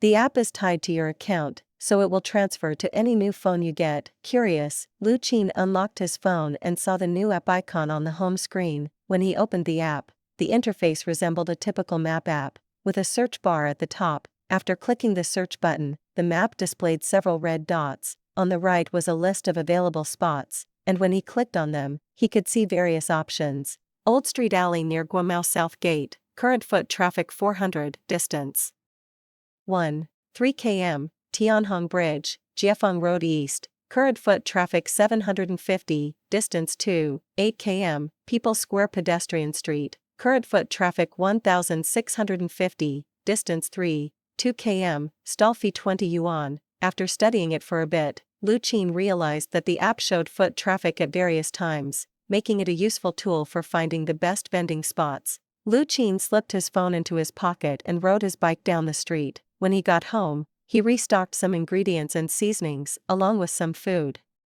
containers. In the afternoon, he could use the street vendor map to find a spot, saving him a lot of hassle. Lu Qin washed his face, sat on the couch to rest, and scrolled through short videos for a bit. Just as he was about to make lunch, his WeChat video call rang. It was the little one calling from her smartwatch. Lu Qin smiled and answered the call. The phone screen showed a cute, round little face. "Daddy, do you miss your little cutie?" On the other end, the little one was sitting on a stone bench on the playground, probably during a break. "Of course I do. Does Yao Yao miss Daddy?" "Of course I do." "Daddy, did you set up your food stall this morning?" The father and daughter chatted for 5 or 6 minutes before the little one had to go have lunch. After hanging up, Lu Qin decided to make something simple, just stir-fried noodles for lunch. At Starlight Preschool, the children were already lining up to get their lunch trays. Some kids were already sitting at their spots in the cafeteria with their packed lunches from home. Lu Xiyao was sitting with her good friend, Zhong Shui. "Yao Yao, you brought lunch from home today too?" "Yeah, I love eating what my dad makes." "What did your dad make for you?" "Stir-fried noodles." "Is it fried rice noodles?" "My mom and dad once took me to a mall, and we ate rice noodles at a snack shop nearby. It wasn't good at all, and I never ate it again, but the stir-fried noodles my dad makes are super delicious." "Really?" Zhong Shui was a little skeptical. She opened her fancy lunchbox and said, "This is my favorite shrimp and egg fried rice that our family chef made, plus sweet and sour ribs, bamboo shoots, and broccoli." "Broccoli? What's that?" Lu Xiao, puzzled, leaned over to look, then rolled her eyes. "That's broccoli. I don't care what kind of flour it is. I don't like it." "Yao Yao, can you help me eat it?" "I'll give you half of my fried rice. It's really yummy." Lu Xiao shook her head. "I only eat the stir-fried noodles my dad makes. I can't eat anything else." "You eat it yourself." Zhong Shui wanted to say something else, but just then, other kids came over carrying their trays one by one. "Everyone, hold your trays steady, okay? Don't spill them." "Got it, Miss Lee." A group of little kids sat down in a row. Today's preschool lunch was chicken drumsticks, braised eggs, shredded potatoes, tofu, and milk. A few of the hungrier kids had already started digging in with their spoons. "Zhong Shui, what did your family chef make today? Can I have a bite?" "The food from Shui's family chef is always so good. I'm so jealous. I told my dad we should hire a chef too, but he told me to come back in my next life with better luck." "I don't get what that means. Having home-cooked lunch is the best. I'm so tired of the preschool food." "Lulu, ask your mom and dad to cook and bring it for you. My dad's super busy and doesn't have time, and my mom's cooking is awful. Last time she made steamed buns that were so hard you could crack walnuts with them. It was terrifying." "Yao Yao, did you bring your own lunch today? Did your dad make it?" "What is it?" "It's stir-fried noodles," Zhong Shui answered. "Stir-fried noodles? That's not good. I've had it before, and it was so greasy. My grandpa made it for breakfast once. It was super salty, and I never had it again." Lu Xiao didn't pay attention to the other kids' comments. They had never tasted her dad's cooking, so they didn't know what they were talking about. She opened her thermal lunchbox, and a rich aroma immediately filled the air. Zhong Shui, who was stuffing her mouth with shrimp fried rice, instantly perked up at the smell of the noodles, which quickly overshadowed the aroma of her fried rice. Several kids nearby also caught the scent and stopped eating. Turning their heads to look, Lu Xiao picked up her chopsticks and happily began to eat her noodles. As she chewed, a look of pure joy appeared on her face. "Wow, Xiao, why do your noodles smell so good? Are they tasty?" "They smell amazing." "Did your dad make them?" "They look way better than what my grandpa makes." The nearby kids, drawn in by the enticing smell, leaned in closer, eyes glued to her noodles, forgetting their own meals. Zhong Shui quickly swallowed her mouthful of fried rice, then tugged on Lu Xiao's arm, asking, "Yao Yao, can I have a bite? You said stir-fried noodles aren't good, so why do you want to try them now?" Lu Xiao said, feeling proud and smug. Her dad's noodles were so delicious that anyone who saw them would want a bite. Zhong Shui was Lu Xiao's good friend, and Lu Qin had taught his daughter that it's important to share good things with friends. "Okay, here, have a bite." Zhong Shui beamed with happiness. "Thanks, Yao Yao." She took a bite of the noodles, and as the wonderful taste spread through her mouth, Her eyes lit up. These noodles are so good. She couldn't resist taking another bite. The other kids, seeing this, were dying to try them too. Lu Xiao quickly pulled her noodles back. That's enough. This is my lunch. You guys should eat your own food. But Zhong Shui, still craving more, pleaded again. Yao Yao, can I have one more bite? They're really, really good. No, eat your fried rice. I'll trade you my favorite shrimp and egg fried rice for your noodles. Plus, I'll give you all my broccoli. As soon as Zhong Shui suggested trading, the other kids jumped in, shouting their own offers. Lu Xiao, I'll trade you my chicken drumstick for your noodles. Yao Yao, I'll give you my milk and some modeling clay for the noodles. I'll trade my toy robot dog for your noodles. Is that okay, Lu Xiao? I'll give you my new set of colored pencils if you let me try your noodles.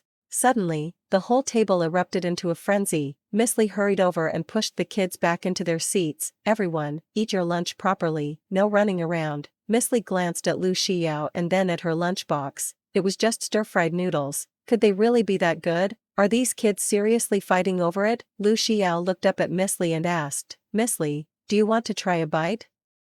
Miss Lee usually treated Lu Xiao kindly, often giving her fruit or snacks on the side. She smiled and shook her head. No, thank you, Yao Yao, you eat it, but don't have too much. Stir-fried noodles can be really greasy. They're not greasy at all. My dad made them, and they're delicious. Miss Lee had eaten stir-fried noodles before. How good could they be, really? Just as she was about to walk away, she caught a whiff of the aroma. As Lu Xiao stirred the noodles, more of the scent wafted out. Wow, that actually smells really good. Miss Lee froze for a moment. Somehow, after smelling the delicious aroma, she couldn't help but want to try a bite herself. Miss Lee took a closer look at Lu Xiao's stir-fried noodles. They seemed different from the usual stir-fried noodles. The rice noodles were fried to a golden color, looking oily but not greasy, and the aroma was incredibly tempting. Well, Miss Lee will try a bite then. Okay. Lu Xiao politely pushed the noodles towards her. Miss Lee went to grab a pair of chopsticks, took a bite, and put it in her mouth. The noodles had a refreshing yet springy texture, with a faint, crispy aroma. The savory flavor danced on her tongue. It was simply delightful. How could these noodles taste so good? Miss Lee, are the noodles good? Lu Xiao asked. Miss Lee nodded. They really are. Yao Yao, did you bring these from home? Yes, my dad made them. It suddenly clicked for Miss Lee. Lu Xiao's dad, Lu Qin, was the one who rode the food cart to drop her off at school. So, he was selling stir-fried noodles at street stalls. But wow, these were some magical noodles. They were just too delicious. Miss Lee had never tasted stir-fried noodles this good before. Miss Lee, do you want some more? Lu Xiao extended her little hand and pointed to the noodles. No, thank you, you eat it, Yao Yao. Truthfully, she did want more, but Miss Lee smiled awkwardly, setting the noodles back in front of Lu Xiao and patting her on the head. It wouldn't be right for a teacher to eat a student's lunch. Lu Xiao happily resumed eating her noodles. Meanwhile, the kids around her couldn't stop staring at her lunch, suddenly losing all interest in their own food. Miss Lee chuckled and gently tapped each kid on the back of their heads. Come on now, eat your own lunch and focus. Zhong Shui, still savoring the last bit of noodle stuck to her lips, slurped it into her mouth. She turned to Lu Xiao and said, I'm going to ask our chef to make stir-fried noodles for me tomorrow too. Sure, Lu Xiao said, her face gleaming with happiness as she savored the delicious noodles. She was so content it felt like she was floating.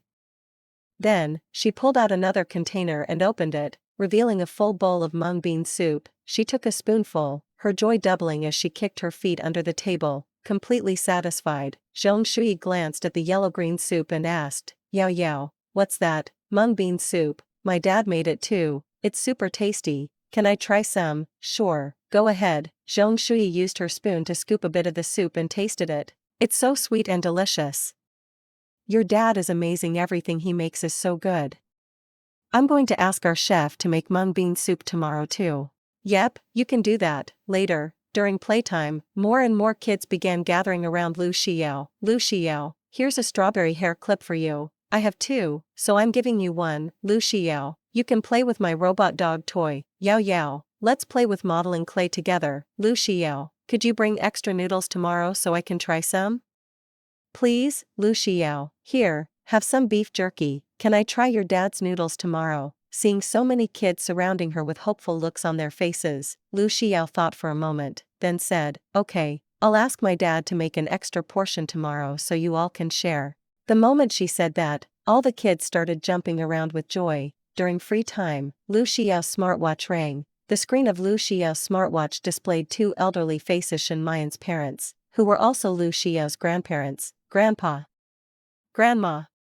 "Hello, little Yao Yao, we've missed you so much. Daddy said you went abroad for a vacation. Was it fun?" "Not fun at all. The food was terrible, either raw meat or fast food. Your grandpa has lost weight from hunger," Shen Hongda said, patting his stomach with a pitiful expression. This 60-something-year-old man, usually authoritative and serious in the office, turned into a playful grandpa around Lu Xiao. "Then come back soon, Grandpa. I'll have my dad make stir-fried noodles for you." "Stir-fried noodles? Grandpa doesn't eat noodles. Grandpa will take you out to eat something better." Beside him, Jiangqin smiled gently. "My little princess Yao Yao, did you miss Grandma? How have you been? Have you been behaving at preschool?" "I've been very good. Mommy and Daddy got divorced, and now I live with Daddy in a new house." Lu Xiao pouted. Seeing her grandparents reminded her of her parents' divorce, and it had affected her more than she realized. The smiles on the faces of her grandparents immediately vanished. "What? Divorced? Divorced? When did this happen?" Shen Hongda and Jiangqin were clearly shocked, and their breathing became uneven. They asked Lu Xiao for more details and then began to comfort their precious granddaughter. "Yao Yao, sweetie, your grandparents will always be your grandparents. That's right. Anytime you want to come stay with us, just tell Grandpa, and I'll personally come pick you up." Hearing their comforting words, the sadness in Lu Xiao's heart quickly faded, and her smile returned. After the call ended, Shen Hongda immediately booked the earliest flight back to China. At the Ur International Hotel, inside the top-floor luxury office, Shen Mayan's phone rang. She had just finished a meeting and was feeling tired, but the voice of Shen Hongda scolding her from the other end snapped her attention. "Dad, I already told you about my divorce from Lu Qin a while ago." "Yes, and I didn't agree then either.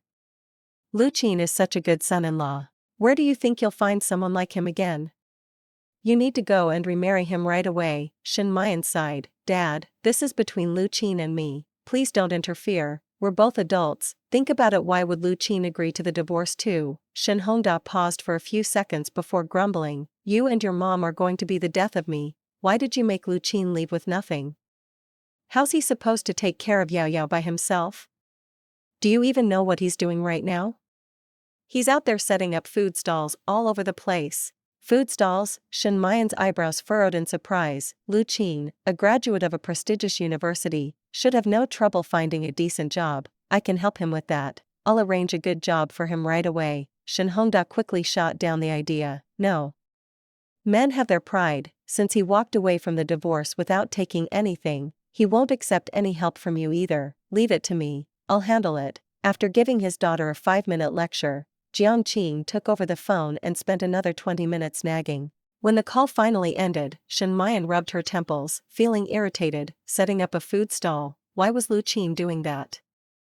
And with their daughter in tow, Shen Mayan was at a loss for words. Imagining the scene, she picked up her office phone, dialed a number, and instructed someone to look into the situation. In the few days since the divorce, she had been overwhelmed with work. Otherwise, she would have sent someone to check on her ex-husband and daughter sooner. Then, she grabbed her smartphone, opened WeChat, and sent a message. "He's out there setting up food stalls with his daughter," Fanya replied. At 11:30 in the morning, Lu Qin made stir-fried rice noodles for lunch. After resting for a bit, he started prepping for work. That afternoon, he planned to set up his stall on a bustling pedestrian street. He soaked over 30 pounds of mung beans in water, preparing to turn all of them into mung bean soup. Mung bean soup had a good profit margin and sold quickly. Most customers who bought stir-fried noodles would also pick up some mung bean soup.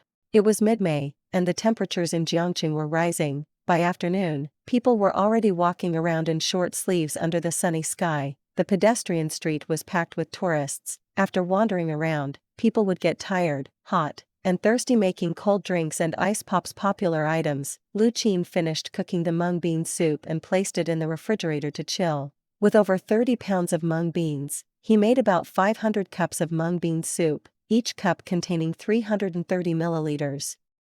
To keep the chilled mung bean soup cool, Lu Qin used a foam box wrapped in 2 layers of aluminum foil to create an effective insulated cooler. He loaded the mung bean soup into the foam box and placed it on his three-wheeled food cart. Next, he soaked 60 pounds of rice noodles, chopped some additional ingredients, organized the packaging supplies, and loaded everything onto the cart before heading out. Lu Qin opened his phone and checked the stall map app. People's Square pedestrian street, 1 km away, foot traffic, 1,800, stall fee, 20 yuan. No need for GPS. Every local in Jiangqing knew the place. Lu Qin hopped on his cart and set off. The People's Square pedestrian street was a bustling commercial area in the old district of Jiangqing, stretching about 800 meters long, known as a food street. Among the 120-plus shops, over 80 were restaurants, and countless food stalls selling all sorts of snacks filled the area. Since Lu Qin's stall was temporary, he couldn't get a prime spot in the central, high-traffic area of the street. Those spots were reserved for permanent vendors, with high rent fees paid yearly. Lu Qin paid the 20 yuan stall fee and set up his stall at a quieter spot near a side street at the southern end of the pedestrian street. Next to him were two other stalls run by middle-aged women, one selling starch sausages and the other selling fried potatoes. Business wasn't great at this location. In half a day, only 2 or 3 customers had stopped by. The two women, bored and with nothing else to do, had turned off their stoves and were chatting idly. Lu Qin's arrival caught their attention. "Young man, you're selling stir-fried noodles? You picked the wrong time. You might get some business around noon, but right now, nobody's coming through here," one of the women said. "And in this heat, stir-fried noodles won't sell well. Why don't you sell cold noodles instead?" Perhaps it was because Lu Qin was handsome, but the two women opened up to him right away. With no business to attend to, they passed the time chatting with him. "I'm just selling stir-fried noodles for now. Do you ladies usually set up your stalls here?" Lu Qin smiled as he arranged his seasoning bottles and chatted with them. The location was out of the way, so starting up business was slow. But Lu Qin wasn't in a rush. He was patient. The two middle-aged women, confident in their street vending experience, started giving him advice. "Young man, over in the busy area, there are lots of stalls selling grilled squid, skewers, and barbecue. You could easily learn one of those. It'd sell better than stir-fried noodles. Stir-fried noodles don't make much money. I know a guy who sells stir-fried noodles, and even on a good day, he only manages to sell about 50 servings. It's just enough to scrape by, and it's hard work." "Yeah, plus there are so many other stalls selling stir-fried noodles." After about 20 minutes, a few tourists, tired from walking, finally wandered over to this quiet corner to rest. A couple with sun umbrellas and 2 cups of milk tea walked up. The man threw his empty cup into the trash can and glanced over at the 3 stalls. The 2 middle-aged women quickly jumped in, trying to reel in some customers. "Hey there, want some starch sausage?" one of them asked with a friendly smile. "My fried potatoes are super tasty. Want to try a portion?" offered the other. The couple took a quick look but weren't interested. These snacks were everywhere on this food street. There were at least 8 or 10 other stalls selling the same items. There were also 5 or 6 stalls selling stir-fried noodles. "Do you have any water?" "Yes, yes, yes," one of the ladies selling starch sausages quickly offered, pointing to a box of Waha bottled water. "Don't you have anything cold?" the man asked with a frown. Both he and his girlfriend were tired and thirsty, and they really wanted something chilled. Room temperature water wouldn't do. "Sweetheart, why don't you go to the shop ahead?" "I'm too tired to walk," the woman said. "I don't feel like walking either. We've been walking for 2 hours, the man sighed. At that moment, Lu Qin smiled and said, "I have iced mung bean soup. Would you like some iced mung bean soup?" "That sounds perfect. It's refreshing and cooling." The couple immediately walked over to Lu Qin's stall. Lu Qin opened his phone box and handed them 2 cups of iced mung bean soup. "This is great. I didn't expect a stir-fried noodle stall to sell mung bean soup. You've got a good business sense," the man said as he eagerly grabbed the cup. "Let me scan the code later. I need to quench my thirst first." "No problem. The straws are in front. Help yourselves." The woman, noticing how handsome Lu Qin was, couldn't help but take a few extra glances. When the icy, sweet mung bean soup touched their lips, both of them couldn't help but exclaim in surprise. "Wow! This mung bean soup is so good." The man finished his in just 2 gulps. "Boss, what kind of mung bean soup is this? The taste and texture are amazing. Give me another cup." "Same here, I'm almost done, and I want another. This mung bean soup is way better than milk tea." The woman chimed in. Lu Qin handed them 2 more cups. The 2 middle-aged women running the neighboring stalls looked on in confusion. One of them had tried selling iced mung bean soup before, but it never sold well, so she switched to starch sausages. The young couple's reaction seemed a little over the top. Boss, did you make this mung bean soup yourself? It's so refreshing. The young woman's eyes sparkled with delight. The man nodded vigorously. I've never had mung bean soup this good.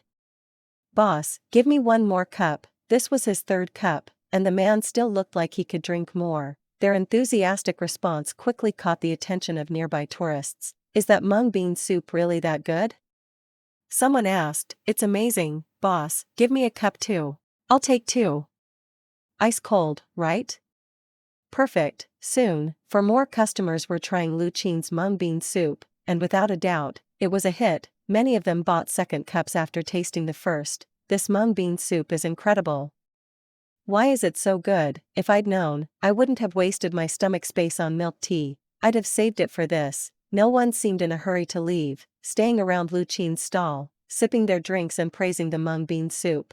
Seeing a crowd gathering at his stall, other passers-by became curious and joined in. What's everyone buying here? Iced mung bean soup. Is it good? People are on their 3rd cup. What do you think, boss? I'll take 1. In just 15 minutes, Lu Qin's stall was buzzing with activity. Young man, I'll have a cup too.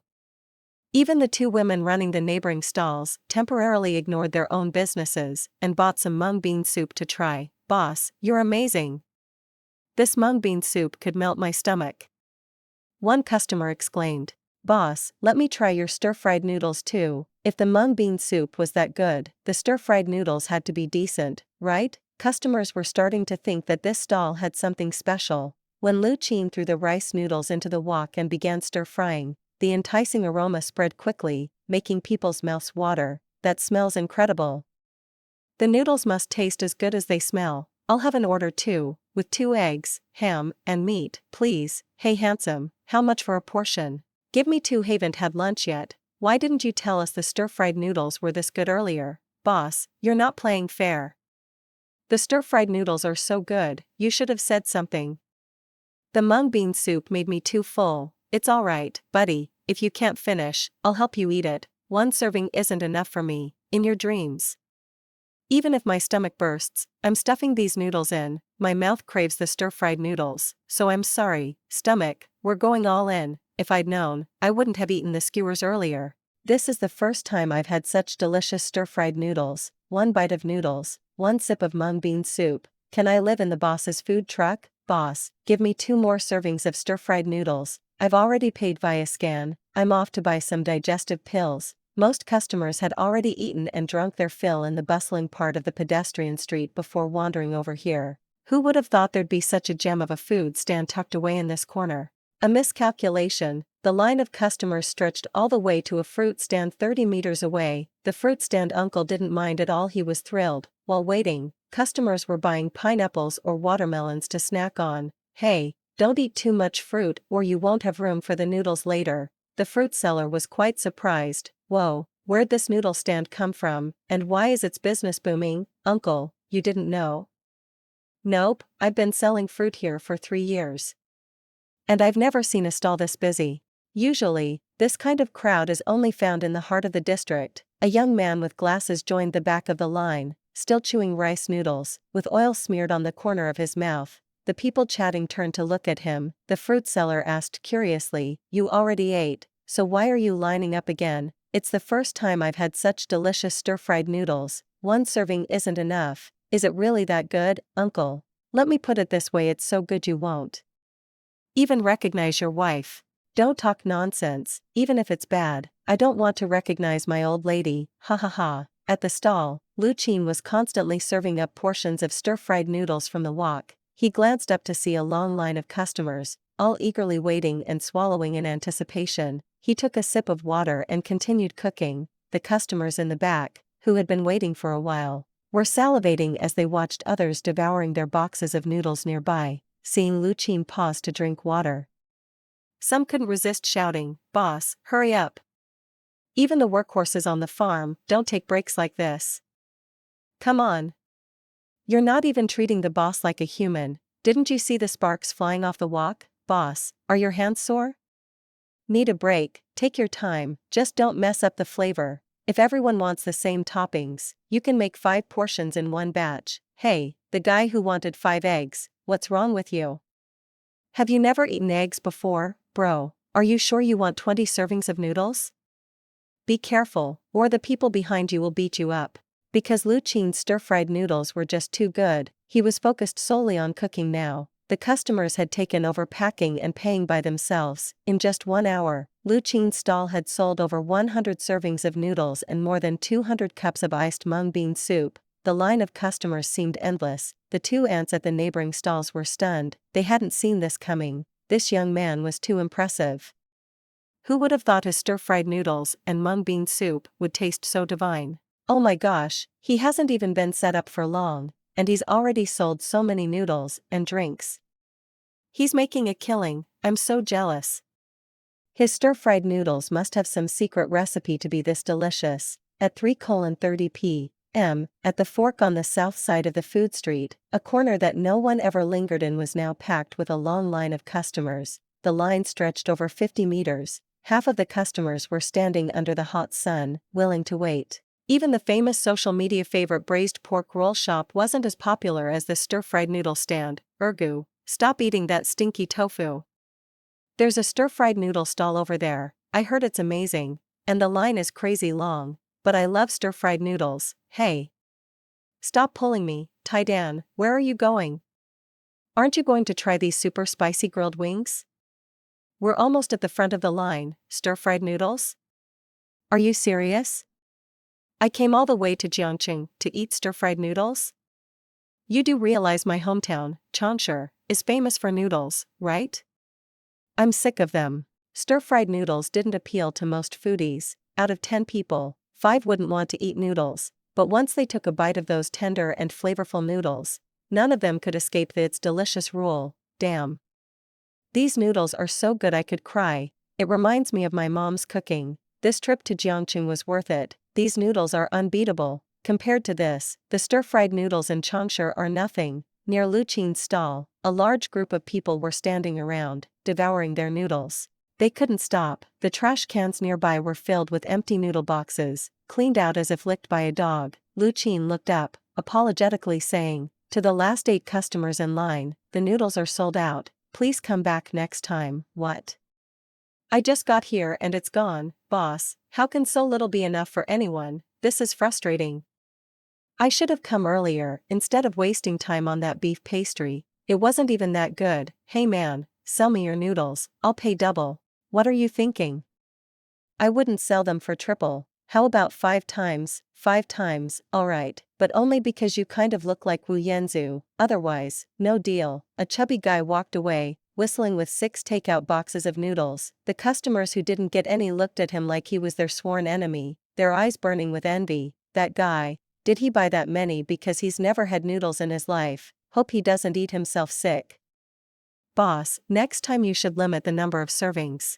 Some people buy so many that the rest of us can't get any. Customer is king. Lu Qin nodded and replied, "I'll consider your suggestion." Lu Qin soaked a cloth in water, wrung it out, and wiped the oil off the counter. It was now 4:25, and he had to go pick up his little one from school. Lu Qin began packing up the stall. Seeing him clean up, the few customers who hadn't gotten any noodles left with disappointed looks. At 4:35, Lu Qin arrived at Xinguang Kindergarten, 5 minutes late. The little one was probably still in the classroom, otherwise, Lu Qin would have spotted her by now. The gate was crowded with parents picking up their kids. Lu Qin's tricycle food cart stood out, and some parents who recognized him greeted him with a smile. "Yao Yao's dad, when did you start running a food stall?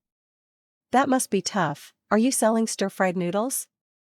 Looks like Yao Yao's dad is quite the chef. I'll definitely drop by to support you when I get a chance." Lu Qin's sunny and handsome appearance was somewhat at odds with the food cart, but nowadays, running a stall didn't necessarily mean making less money, and wearing a suit and working in an office didn't necessarily mean making more. These parents didn't look down on Lu Qin, they greeted him just the same as always. Lu Qin politely responded, knowing it was important to maintain good relationships with other parents. At that moment, a cute little girl was walking out, surrounded by a group of other children. The kids, with their sweet voices, kept reminding her, Lu Xiao, don't forget to bring us noodles tomorrow, Yao Yao, I'll bring you a lollipop tomorrow, Yao Yao, I'll have my mom buy my favorite little cake for you tomorrow. The scene caught the attention of the other parents, who began to murmur among themselves, wow, whose child is that, so popular, what's going on? Why are so many kids gathered around her? Such a pretty little girl, whose family is she from? She's so lovable. Why is my Lulu giving her favorite teddy bear to her? Lu Xiao was holding lots of gifts in her small hands, candies, milk, fruit, colored pens, toys. Don't worry, I'll bring extra noodles tomorrow, she reassured them. Yay! Yao Yao, you're the best, Lu Xiao, can you bring an extra cup of mung bean soup too? Yao Yao, where does your dad set up his stall? I'll ask my grandpa to take me there to buy some. Chapter 18, Lu Qin bringing his daughter to the stall. Shen Mian blamed as the villain. Because of a bite of stir-fried noodles, some kids were even offering to give their mother's gold necklace to Lu Xiao. Teacher Li couldn't help but shake her head and smile wryly. Yao Yao's dad's stir-fried noodles had won over the entire class of kids. In all fairness, thinking back to the taste of the noodles, they really were amazing. Alright, kids, it's time to go home, your parents are waiting at the gate. Teacher Li clapped her hands to maintain order during dismissal. Under the watchful eyes of many parents, Lu Xiao came out carrying a pile of goodies. Daddy, as soon as the little one spotted Lu Qin, she ran over quickly. Yao Yao, did you rob the other kids? Lu Qin checked and saw there was nothing too valuable in the pile, so he let it slide. Kids often exchanged gifts with each other. There was even a time in kindergarten when a little boy gave Lu Xiao a toy worth over 2,000 yuan, which she brought home. Lu Qin had to teach her a lesson, and the next day she returned it. Lu Xiao gave a helpless yet proud look. Daddy. They insisted on giving it to me, there was nothing I could do, she playfully blinked, as if to say, I can't help it, your little cutie is just too charming. Parents picking up their children couldn't help but glance at Lu Qin and Lu Xiao. This high-appeal father-daughter duo was the object of envy. The father was young, handsome, and warm, while the daughter was beautiful, adorable, and well-behaved. Their bond was clearly strong. Unlike their own kids, who were either mischievous or disobedient, constantly whining for snacks or toys after school, making them want to hide them in a trash can. Lu Xiao nimbly climbed into the passenger seat of Lu Qin's tricycle food cart. The seat at the front was wide enough for two people to sit comfortably. Daddy. For dinner, I want stir-fried noodles. Nope, rice for dinner. The little one was still growing, and Lu Qin had a well-structured meal plan for her 3 meals a day. Stir-fried noodles were fine as an occasional treat, but the main meals had to be balanced, with meat for protein and vegetables for vitamins. With a pouty face, Lu Xiao looked disappointed. Her dad's stir-fried noodles were just too good, and she could never get enough. She wished she could eat them every day. If I eat rice, can I have an ice cream for dessert? She bargained, I'll give you your favorite brain flick. Lu Qin teased with a smile, feigning tears. The little one cried out, Wah! Yao Yao is no longer daddy's favorite baby. Meanwhile, at the Swarovski Crystal restaurant, inside the Rose Hall private room, running a food stall with a kid, Fanya stared at Shen Mian in disbelief. I don't know what he's thinking. Shen Mian gently shook her head. After all, Lu Qin had graduated from a prestigious university. Even though he'd been out of the workforce for years, it shouldn't have come to running a street stall. Shen Mian figured he probably had little money left after leaving their marriage empty-handed. And raising a kid required money in every aspect of life. Life wasn't easy. When they divorced, pride should have been the least of his concerns. If he'd taken those millions from their joint accounts, at least he wouldn't be struggling financially, let alone reduced to running a street stall. The thought made Shen Mian's head ache. Lu Qin's current situation led to a stern lecture from Chairman Shen and his wife, with Shen Mian caught in the middle, treated like the villain in the story. What's there to think about? He was forced into it by you, Shen CEO. Fanya said, taking a bite of pineapple shrimp. Lu Qin quit his job to take care of your daughter, became a stay-at-home dad, and then you dumped him. Now he can't find a job and has to resort to running a street stall. Watch your words, Shen Mian said, a bit exasperated. We broke up amicably, and it was his decision to refuse the divorce settlement. How is that my fault? Shen Mian was speechless. Why was Lu Qin being portrayed as the victim, and herself as some kind of heartless woman who abandoned her husband and child? What are you planning to do about this? Fanya asked. My father doesn't want me to get involved. He said he'll handle it. Have you gone to see him? No. What would I even say if I did?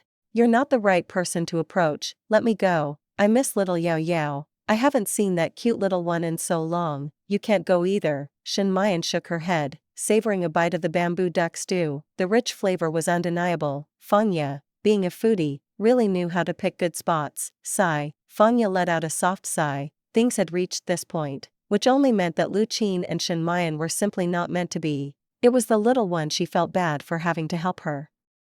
Dad at the stall, out in the wind and rain, enduring the hardships of a tough life. By the way, where is Lu Qin running his stall? I don't know. What does he sell? I don't know. Where do they live now? I don't know. Fanya bit down hard on her sweet and sour ribs, glaring at Shinmayan. Shinmayan, I think the abandoning husband and child persona suits you perfectly. Shinmayan was speechless. Lu Qin passed through the farmer's market, buying half an old hen, some celery, and tomatoes. Back at the entrance to their house, Grandpa Ge and a few neighbors were relaxing in the shade of a tree. Hi, Grandpa Ge. Hi, Grandma Wang. Hello, uncles and aunts. Lu Xiao was always sweet-talking and outgoing, waving her little hand to greet everyone. Yao Yao's back from school. Huh? Oh wow, Yao Yao is such a good girl, and so polite. Little Lu is really lucky to have such a cute daughter. I want one too. Seeing that some of the neighbors had their own kids with them, Lu Xiao happily shared her snacks and toys. She didn't need that many things for herself. Her generous gesture earned more nods of approval from the adults. Such a well-behaved little girl, how many good deeds must she have done in her past life? Lu Qin rode his tricycle food cart into the courtyard and took the groceries inside to prepare dinner. Daddy, do you need any help? Aren't you going to watch cartoons? Balala Little Magic Fairy is on today. I can watch it later. Right now, I want to help Daddy make dinner. Alright, wash the tomatoes and celery. Then, got it. Remember to remove the tomato stems and the celery leaves. I know, Daddy. I've done this before. Stop nagging me, I'm not 3 years old anymore. Lu Qin laughed and playfully flicked his daughter's nose. He then started preparing the chicken. First, he chopped the half chicken into pieces, blanched them, and then simmered it in a pot. He used the simplest method, no braising, no frying, just a slow simmer. While it cooked, he added dates, ginger, and scallions for flavor, which ensured the chicken came out tender and juicy, retaining its natural taste. The other dishes were stir-fried celery with dried tofu and a tomato egg soup. Lu Qin was careful to cook just the right amount, so it wasn't too much or too little. Both he and his daughter ate until they were just full, with no leftovers for the next day, which helped avoid waste. While washing the dishes, Lu Qin checked his system. That afternoon at the food street, foot traffic had been heavy, and both his stir-fried noodles and mung bean soup had sold out. He had sold nearly 270 portions of noodles and 500 cups of mung bean soup, netting a profit of over 3,900 yuan. Combined with the 1,500 he earned that morning, it was a pretty solid income. The system points showed 834. With a thought, Lu Qin decided to draw the lottery 8 times. Lu Qin went ahead and used his 8 lottery draws. 100 points consumed. Drawing, you've received. Max level crystal cake making technique. 100 points consumed. Drawing, you've received. 10 mint candies. 100 points consumed. Drawing, you've received. 750 milliliters of super strength dish soap. 100 points consumed. Drawing, you've received. A super absorbent cleaning cloth. After all 8 draws, each spin yielded a reward. However, only one culinary skill came through max level crystal cake making technique. Crystal cake is a traditional southern dessert, known for its cool, refreshing taste and deep-rooted history. In Lu Qin's mind, the detailed steps and secrets of making this dessert flashed like a slideshow, leaving him with a complete understanding of how to perfect it. Similar to mung bean soup, crystal cake could be prepared at home and sold at his stall. Lu Qin checked the other prizes. The mint candies weren't ordinary, they had a breath-freshening effect 10 times stronger than regular ones. Everything from the system had some unique twist. The super-strength dish soap could easily remove any grease or grime with minimal effort, and paired with the absorbent cleaning cloth, cleaning would be a breeze. The cloth was incredibly effective, instantly wiping off dirt and grease, and could be rinsed clean with just a splash of water. With a single thought, Lu Qin had all these items appear neatly in his kitchen cabinet. Later that evening, Lu Qin wanted to stay home and watch TV with Lu Xiao. But the little one wasn't interested. She wanted to join him at the night market stall instead. After considering it for a moment, Lu Qin agreed. As long as they didn't stay out too late and it didn't interfere with her sleep schedule, it was fine. He started preparing the ingredients. Earlier in the day, Lu Qin had already ordered 100 pounds of rice noodles. When the delivery arrived, the shop owner was amazed at how well the stir-fried noodle business seemed to be doing. He also brought along 80 pounds of mung beans. All other ingredients were sufficiently stocked, so there was no need for further shopping. Unfortunately, there wasn't enough time to make the crystal cakes tonight, so that would have to wait until the next morning when Lu Qin could buy the necessary ingredients. He was eager to try his hand at it, especially with his new skills, and couldn't wait to get started. At 6:15 p.m., everything was ready. Yao Yao, hop in the cart, coming. Yao Yao, dressed in casual sportswear with her hair in cute pigtails, held a freshly made cup of mung bean soup. She took a happy slurp before climbing into the tricycle food cart, ________________ at Chonglin Road Night Market near the University District. Neon lights adorned every corner of the street as crowds bustled between the stalls. Students from nearby universities were pouring out of the campus gates. Among them, a group of over 10 students, possibly classmates, gathered together. Hey, dorm leader, where's that stir-fried noodle stall? Hurry and take us there. Is it really as good as you guys say? I skipped my long-craved luocefen just to try these stir-fried noodles. Trust me, it's absolutely amazing. I had a couple of bites yesterday, and I was craving it all day.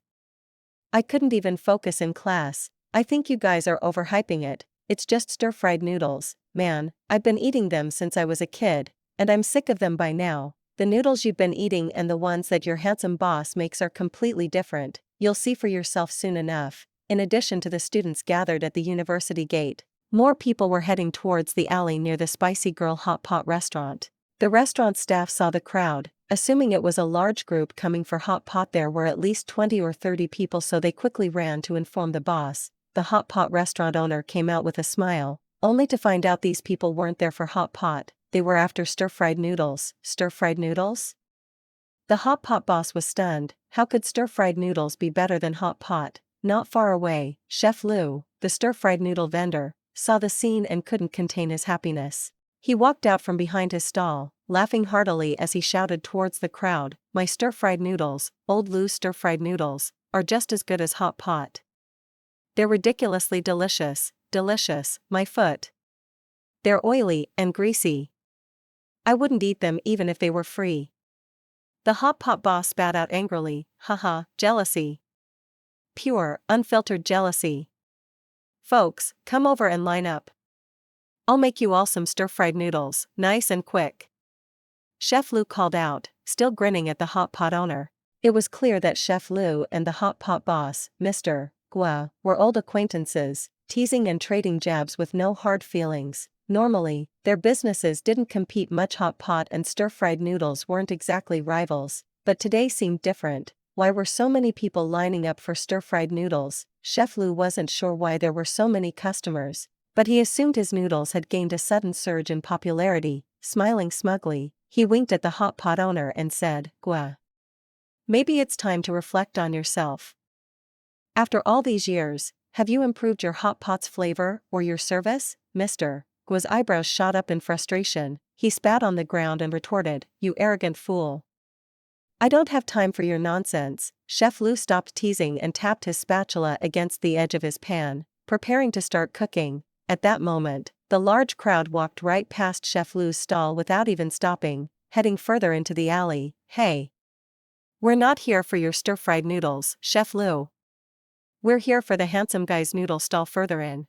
I've had your noodles before, they were just okay. Compared to that guy, it's like night and day. Sorry, Chef Lu, not eating at your place today." The sudden twist left Chef Lu standing there dumbfounded. His wok had been heating for a while, smoke starting to rise, but he hadn't even added the oil yet. The group continued deeper into the alley. Mr. Gua, the hot pot owner, who had been fuming just moments earlier, suddenly felt a wave of satisfaction at this reversal of fortune. His frustration melted away as he smugly said, "Chef Lu, maybe it's time for you to reflect on yourself. After all these years, Have you improved your noodles' flavor or your service? Chef Lu quickly turned off the stove, glaring at Guo with a face that turned red, then pale. A sudden thought flashed in his mind, could it be that guy? Deeper into the alley, over 20 customers looked around, confused, not seeing Lu Qin's noodle cart anywhere. The nearby Odin seller was having his own troubles. He hadn't been able to secure a good stall spot today,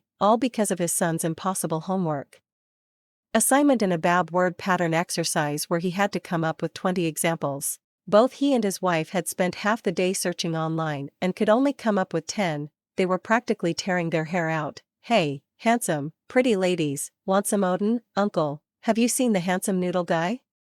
Is his stall here? No, haven't seen him, probably set up somewhere else today. The Odin vendor watched in envy as so many people showed up looking for the stir-fried noodles, but honestly, even he had to admit that the young man's noodles were delicious. If that guy came today, he'd be sure to grab a serving for himself. A few minutes later, Lu Qin finally arrived, pulling up in his tricycle food cart. Dude. Handsome boss. What took you so long? You're supposed to be making money. You're late, I've been waiting so long, the flowers have wilted, my hair's turned white waiting for you, boss, I've been starving myself all day just to eat your stir-fried noodles. If you didn't show up, it would have been a tragedy. Was the school cafeteria's noodles meant for dogs or something? Ha ha ha. Sorry about that. Totally forgot. Lu Qin laughed. Is this the noodle stall boss? He's too handsome, his daughter is so cute too. What if I want to steal her away? Boss, let me help you set up your stall. The crowd was a lively bunch, joking and chatting while waiting for their stir-fried noodles. Brothers and sisters, please line up properly. Our stir-fried noodle stall is officially open, said Lu Xiao, standing at the front of the stall, her sweet, childlike voice getting everyone's attention. All the fried noodles you've had before are trash, I dare you to challenge this. Impatient customers started helping to set up the stall so that Lu Qin could start stir-frying the noodles faster. Click, Lu Qin turned on the stove and began heating the pan. Everyone breathed a sigh of relief. Finally, he's starting to cook. The cravings in my stomach are about to devour me. Let me lay down the rules, so everyone can get their noodles quicker. All orders come with egg, ham, and lean meat, that way the boss can fry 5 servings at once. Trust me, the more ingredients, the better it tastes. What's your last name, boss? Lu. Young Lu's noodles are shinier and clearer than anyone else's. No wonder they taste so good. Lu, just keep cooking, don't stop. We'll handle the packaging ourselves. Finally, I'm going to get Lu's stir-fried noodles. I've been craving them for so long. The Odin vendor noticed that no one wanted Odin anymore. They were all here for the stir-fried noodles. He felt a chill in his heart. Forget it, I'll get in line too. I didn't have dinner anyway, the customer behind him joked. Uncle, what about your own stall? I'm hungry, gotta eat some noodles first. Haha, Uncle is a man of his word. Go ahead, cut in front of me. If you want drinks, scan the code and grab one yourself. Iced tea, cola, Sprite are $3 each, mineral water is 2, Red Bull is 5. Alright, I'll need a drink with these noodles. Let me grab a bottle of happiness juice, cola. Just then, a little voice piped up from the front of the stall. My daddy made some fresh mung bean drink today. It's chilled, you should give it a try. It's sweet and super tasty. Lu Xiao shook her cup of mung bean drink, which was down to the last third. The little one was already full from dinner, so she could only drink this much, otherwise the cup would have been empty. A female college student at the front of the line couldn't resist pinching Lu Xiao's soft, smooth cheeks. Ah. Little cutie, is your daddy's mung bean drink any good? Yup, it's delicious. If you don't try it, it's your loss, big sis. With how cute Lu Xiao was, even if the drink wasn't good, she would have to buy one. How much for a cup? While tossing some chili peppers into the pan and stirring the noodles, Lu Qin said to his daughter, Yao Yao, take out the whiteboard where daddy wrote the prices. Okay, got it. Lu Xiao hung up the small whiteboard, then turned her little head and said, Big sis, it's 3.5 yuan per cup. The college student scanned the code, paid, and bought a cup of mung bean drink. Everyone else watched her, their eyes full of anticipation. The noodles were so delicious, surely the mung bean drink would be great too. Sisip. The college student's face immediately lit up with joy, exclaiming, This mung bean drink is amazing. Her face full of delight. The drink was smooth and creamy, giving her a refreshing feeling, like a gentle spring breeze. I'm convinced now, Lu's mung bean drink is definitely good. I want one too. I'll take one. Just scan the code, I'm thirsty, I'll have two. With so many orders coming in all at once, Lu Xiao busily handed out the mung bean drinks, almost tumbling into the cooler box. But her little hands couldn't keep up with the demand. Hey kiddo, let the big brothers and sisters get their own drinks, you go sit on the little stool, alright. But big brothers and sis, don't forget to scan the code, okay? We got it, we won't forget, you little clever one. A long line formed, each person holding a cup of chilled mung bean drink. Some couldn't wait and started sipping through their straws right away. After tasting the drink, all the customers gave it rave reviews. The texture of this mung bean drink is incredible, super delicious, sweet but not overwhelming, with an ice-cold, refreshing taste. I'm in love with it. My gosh, Lu, your mung bean drink is incredible. Way better than milk tea, 2 sips and the whole cup's gone. I need 2 more to be satisfied. It was now 8 p.m., the time when the night market had the most foot traffic. Word spread quickly, Lu Qin's stir-fry stall had completely blown up. Over 50 people were lined up, forming a long, crooked queue that filled up the alley. Some of the customers, bored from waiting, took out their phones to record videos for their social media and Douyin, TikTok. This stir-fry spot in the alley of Chonglin Road's University Town is amazing, super tasty, come try it out, you'll regret it if you don't. With location tag, stir-fry, that's an absolute YYDS, best of all time, so good it'll make you shake. If you come before 9, you might still have a chance to get some. Hurry, hurry. Stir-fry plus mung bean drink, so good you won't want to go home tonight. Stir-fry. JPG, mung bean drink, JPG, no address, just to make the line longer. All the stir-fry you've had before is trash, challenge this if you don't believe me. Tagged at Chonglin Road University Town, at the entrance of the alley, Master Lu and Bosqua stood side by side, staring at the packed crowd deeper in the alley. They had never seen anything like this before, and never imagined a stir-fry stall could be this popular. Old Lu, have you tried their stir-fry? No, aren't you curious?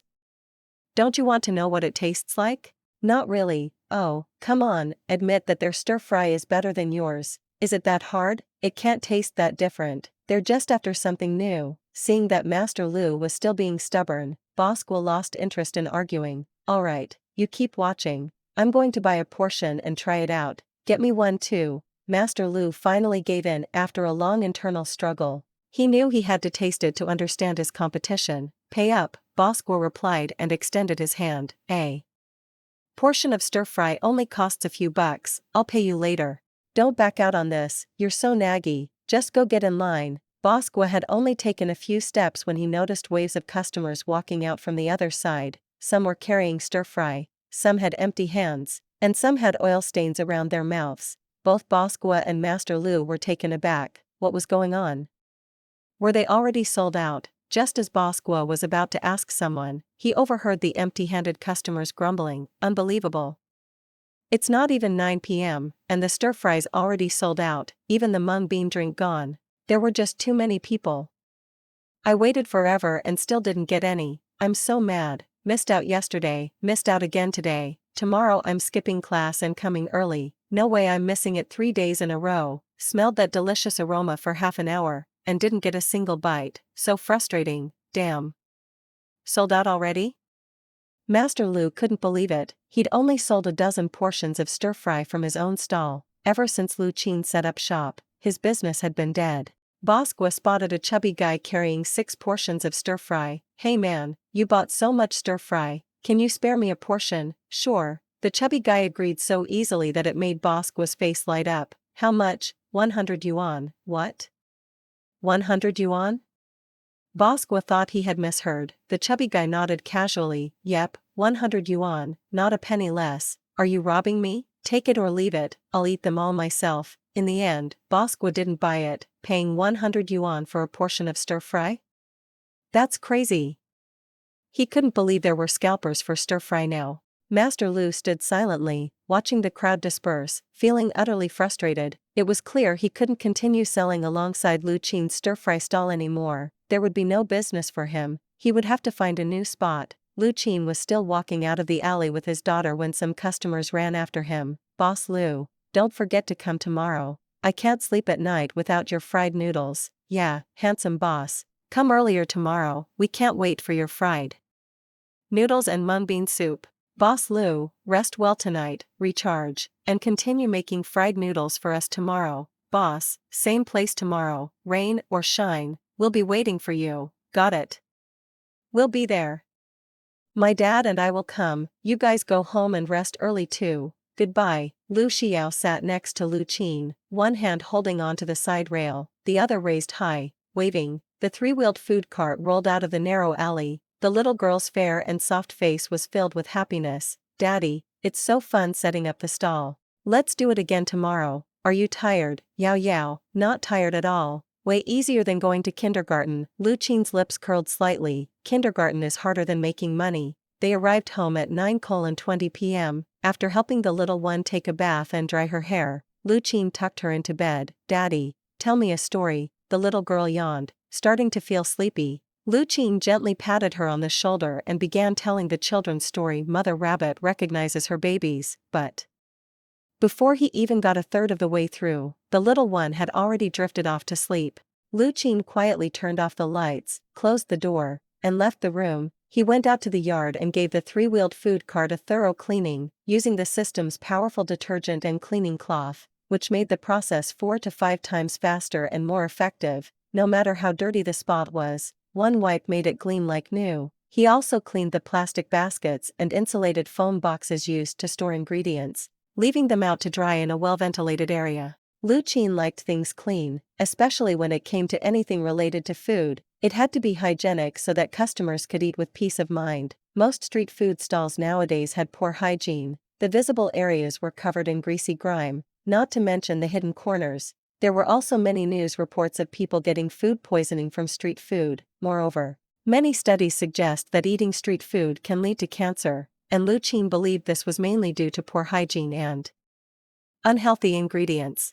Most starch sausages, squid, and meat skewers were frozen and came in cheap packaging. Stall owners would thaw the food and sometimes add chemicals to make it look fresh. Lu Qin would never do such a dishonest business, nor would he set up a stall on a busy roadside where cars pass by, filling the food with dust. After finishing the cleaning, Lu Qin took a shower and comfortably lay down on the bed. It was almost 10 p.m. Listening to the crickets chirping outside, Lu Qin started feeling a bit sleepy. He checked his Zhifubo and WeChat wallet. The combined earnings from the stall had reached nearly 10,000 yuan, and that was just from last night and today's full day of work. The income was quite substantial, and Lu Qin was very satisfied. He no longer had to worry about daily necessities, and his life felt fulfilling every day. The system's points had reached 628, just as Lu Qin was about to draw a lottery. His phone's WeChat notification chimed. Lu Qin checked his phone and raised an eyebrow.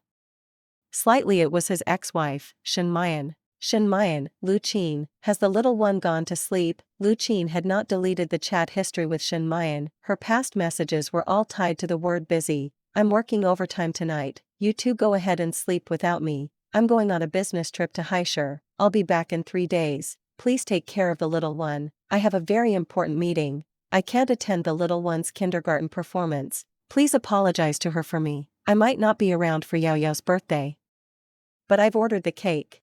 I'll make it up to her with a gift when I return." Lu Qin didn't blame Shen Mayan. Perhaps she really was busy. As the CEO managing several 5-star hotels, the pressure must be enormous. That left him to accompany their daughter, acting as both father and mother. Though they were divorced, Shen Mayan was still the mother of his child. Lu Qin typed back, "The little one has already gone to sleep." A few seconds later, his phone buzzed again. "Shen Mayan, where are you living now? Have you settled into your new place?" "Lu Qin, the old district in the south of the city. The house is nice, and the environment is good. The little one isn't picky about her bed, she can sleep anywhere." Inside a villa, the large, luxuriously decorated room felt cold and empty. Shen Mayan lay on the bed in a dark gray silk robe, her slender, fair fingers holding the phone as she pondered her next message. At work, she was decisive and composed, issuing clear instructions to hundreds of employees. But when it came to her ex-husband, Lu Qin, she didn't know what to say. Father and daughter were renting a place in the old district of the south of the city. A nice house? Good environment, Shen Mayan didn't think so. The houses in that area were 20 to 30 years old. How could living in an old house be comfortable? Lu Qin was just trying to act tough. He had fallen so far as to set up a food stall. How could life be good? She was certain the little one wasn't used to living there either. Furrowing her brows, Shen Mayan held back and continued messaging. Shen Mayan, have you found a job? It's not easy to find one after so many years. If you need help, just let me know. Lu Qin, I have a job, the income is decent, don't worry, it won't affect the little one's life, schooling, or growth. A food stall counts as a job? Decent income, Shen Mayan thought Lu Qin was just pretending. She couldn't probe further, or she'd break the unspoken understanding and hurt his pride. Frustrated, she didn't know how to handle the situation. She couldn't let Lu Qin and the little one live off a food stall forever. At this rate, they wouldn't even be able to afford her kindergarten tuition by the second half of the year. Sighing, she decided to change the topic. Shen Mayan, tomorrow's the weekend. The little one's grandparents are back from overseas, and they want to see her. Lu Qin thought for a moment, then sent a location. Before their divorce, they had agreed that as long as the child was willing, she could visit her mother every weekend. Lu Qin, sure. Have someone pick her up at 9 a.m. tomorrow. Shen Mayan, alright, thanks. Lu Qin, no problem. After that, neither of them said anything more. Shen Mayan didn't know how to continue the conversation. After thinking for a while, she sent another message. Shen Mayan, the little one still has a lot of toys she hasn't taken with her. Lu Qin, just leave them, she's already brought a lot. And there isn't enough room for more here. Shen Mayan, oh, a pang of discomfort hit Shen Mayan. In the villa, the little one had an entire room dedicated to storing her toys and stuffed animals. Since father and daughter moved out, she realized that most of the gifts she had bought for her daughter were left behind. She only took the things Lu Qin had given her. Reflecting on this, Shen Mayan admitted to herself that she hadn't given her daughter enough attention. How could a little girl possibly like toy cars? Chapter 22. Fanya discovers the stir-fried noodle stand in University Town. Master-level tricycle driving skills. On the other side of town, Fanya was reviewing a food video she'd edited and posted it to her Douyin account. She had over 15 million followers on both Weibo and Douyin. Recently, her food videos had been underwhelming because most of the popular dishes had already been covered. Finding truly delicious, new food was becoming harder and harder, and repeating the same foods wasn't an option. Sighing, she decided to take a break from posting for a while. Bored, she scrolled through Douyin. After a beauty video, the next one that popped up was a street food video. This fried noodle stall is incredible. So good it'll make you cry. The video showed a close-up of stir-fried noodles, with a young woman eating and giving a thumbs up. The video's creator had only a few hundred followers, but it had already garnered 4,000 to 5,000 likes. Curious, Fanya clicked into the comment section, which had over 100 comments. Is this the stir-fried noodle stand in the narrow alley of University Town on Chonglin Road? I tried it yesterday, and the noodles were amazing. Yep, that's the one. The stall owner is a young, handsome guy, and his fried noodles are out of this world. There's no way to describe how good they are. The only downside is that there are too many people. I waited in line forever and only managed to get a mung bean soup. After drinking it, I don't even like milk tea anymore. I didn't get the noodles either. I'll go earlier tomorrow to get in line. Which stall is it? Is it really that good? It's just stir-fried noodles. How good could it be? I don't believe it, no joke, this place is legit. I never used to eat fried noodles, but now I can't stop thinking about it. Fanya browsed the comments. They didn't seem like ads, they felt genuine. She left a comment, is it really that good? Don't trick me. Within 2 minutes, the video creator excitedly replied, wow. Is this really Fanya? The food blogger with millions of followers, I'm honored. So exciting, I watch your videos all the time. I swear it's real. The fried noodles are amazing.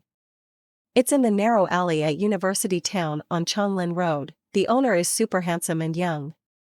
If you go around 7 p.m., the stall with the longest line is definitely the one. This was the first time such a big influencer had commented on their post, and the creator couldn't help but send multiple enthusiastic replies. Fanya didn't respond further, just liked the comments and noted down the address. She decided to visit University Town when she had some free time to see if the stir-fried noodles were as good as everyone said. The next morning, Lu Qin woke up at 5 a.m., while the little one was still fast asleep in her room, hugging her teddy bear. After washing up, Lu Qin went to the yard, unplugged the charger from his three-wheeled food cart, and stashed it under the seat. Then he hopped on the cart and set off to buy ingredients. The night before going to sleep, Lu Qin used the system points to enter a lottery draw. With 628 points, he drew 6 times. The rewards were decent dozens of mint candies, a tube of children's toothpaste, and a Skillmaster-level tricycle driving. The children's toothpaste from the system wasn't just any ordinary toothpaste. For children under 10, it effectively prevented cavities and thoroughly cleaned their mouths, perfect for the little one. Now that Lu Qin had master-level tricycle driving skills, the moment he sat on the tricycle food cart, his muscles and nerves instinctively felt incredibly proficient. He could now pass a driving test with his eyes closed, even performing drift parking maneuvers. Not only that, but Lu Qin also noticed that while riding the tricycle, his senses become sharper, allowing him to accurately gauge the surrounding traffic and avoid accidents. He twisted the handle, and the tricycle cart roared to life. With a swift and elegant U-turn, it shot out of the small courtyard. At the farmer's market, Lu Qin bought enough ingredients for the stir-fried noodles, cabbage, bean sprouts, ham, and more. The vegetables had to be fresh every day, and with how popular his stall had become, ingredients rarely lasted until the next day. He could buy enough ham for 3 days at a time, but the lean pork also had to be fresh daily. Lu Qin also bought 10 pounds of old rock sugar to make mung bean soup. Today, Lu Qin planned to introduce a new item to his stall, bingjing cake, a delicate pastry that takes considerable time and effort to make. He didn't plan to make too many, opting for a limited quantity to attract more attention while also diversifying the food offerings at his stand. At the farmer's market, Lu Qin spent about half an hour browsing before stopping at a rice and flour store. "Boss, is this rice from Lingu?" Lu Qin asked, picking up a handful of rice from a woven sack and rubbing it between his fingers. "You've got a good eye, young man. You can tell this rice is from Lingu. Lingu's rice is more rounded and translucent, and it's also slightly flatter than rice from other places. You're a connoisseur. How much is it per pound?" 3 yuan. I'll take 10 pounds. Alright. Do you have glutinous rice? Yes. On the left, it's 6 yuan. On the right, it's 4 yuan. Which one do you want? Is the one on the left from Xinjiang? Authentic Xinjiang glutinous rice. I guarantee it. Give me 60 pounds. Okay. After scanning the QR code to pay, Lu Qin hoisted the bags of rice and took a quick glance around to memorize the store's location. "Boss, I'm off. Give me a discount next time." "Sure. Take care." To make authentic and delicious bingjing cake, the quality of the ingredients is crucial. The specific regions where the rice is grown make all the difference. For this cake, the best rice and glutinous rice come from 2 small, neighboring counties in the North, Lingu and Xinjiang. When it comes to traditional Chinese pastries, the ingredients and processes must be perfect. The Western methods of milling rice and flour with modern machines may speed things up, but they significantly diminish the texture and taste. A discerning palate could easily tell the difference. Lu Qin also managed to track down an old woman in her 80s who sold him a small millstone for 30 yuan. It was a 12-inch millstone, capable of grinding 5 to 6 pounds of rice at a time. The stone had been gathering dust in her storage room for years. In addition, Lu Qin purchased a steamer for making buns, peanut oil, honey, charcoal, and molds, everything essential for making bingjing cake. The honey had to be osmanthus honey, and the peanut oil needed to come from a local workshop. Commercially available peanut oil just wouldn't do. After nearly an hour and a half of shopping, Lu Qin had spent over 600 yuan on the various ingredients and tools. The three-wheeled cart was fully loaded as he headed back towards the southern part of the city. When he reached his neighborhood, he noticed Grandpa Gu and a few other neighbors seemingly waiting for him. Seeing his cart, Grandpa Gu greeted him with a broad smile. "Xiao Lu, back from shopping? Are you still setting up your stall near Sunshine Primary School today?" Even though it's the weekend, Lu Qin slowed the cart down and responded, "Yes, even though the students aren't in school, there are still plenty of residents from the nearby apartment complexes, so there's business to be done." "Great. We'll come by later to eat your fried noodles and mung bean soup." "Sounds good." "Xiao Lu, how do you make your fried noodles so delicious?" "They're not greasy at all, and after the first bite, I'm already craving the second. My daughter-in-law hasn't had much of an appetite lately, hasn't eaten breakfast in days. but yesterday, she had your noodles and almost broke the chopsticks. She wants more today. My little tiger is the same. He insisted on having your noodles today. When will you be setting up? We want to make sure we're there on time. In about 2 hours, I need to prepare everything first. Alright, we'll be waiting. Once back home, Lu Qin saw that the little one was still sleeping. Since it was the weekend, he decided to let her sleep in. Meanwhile, he began prepping the ingredients for the stall. The rice noodles for the stir-fried dish only needed to be soaked and then drained. Chopping the vegetables and meat into small pieces and storing them in baskets was also a quick task. While the mung bean soup was simmering, Lu Qin started preparing to make the bingjing cake. Lu Qin began making ice crystal cakes. He first washed the glutinous rice and japonica rice, then ground them separately into flour using a small millstone. The ratio of japonica rice to glutinous rice was 3:7. He then added boiled water, white sugar, and several complex auxiliary ingredients, mixing them into a thick dough. The dough was placed on a board, and he repeatedly slapped it with both hands. The slapping wasn't random, it required skill and effort. This technique is professionally known as dough slapping. Dough slapping is a crucial step in making ice crystal cakes. If done well, the ice crystal cakes will turn out transparent and bubble-free. This technique is somewhat similar to the pounding of sticky rice cakes. However, sticky rice cakes are pounded after steaming to make them stickier. Dough slapping, on the other hand, allows the dough to absorb oil better. Next, he added a certain amount of roasted peanut oil. Once the oil was added, no manual stirring was needed. If the dough slapping was done correctly, the dough and the peanut oil would blend seamlessly within a few minutes. After waiting for a while, sure enough, the dough and the peanut oil had perfectly combined, with no trace left of either. It was quite magical. Then, Lu Qin arranged cleaned 4 cm square molds and filled them with the dough before placing them in the steamer. The charcoal used for steaming had to be fruitwood charcoal.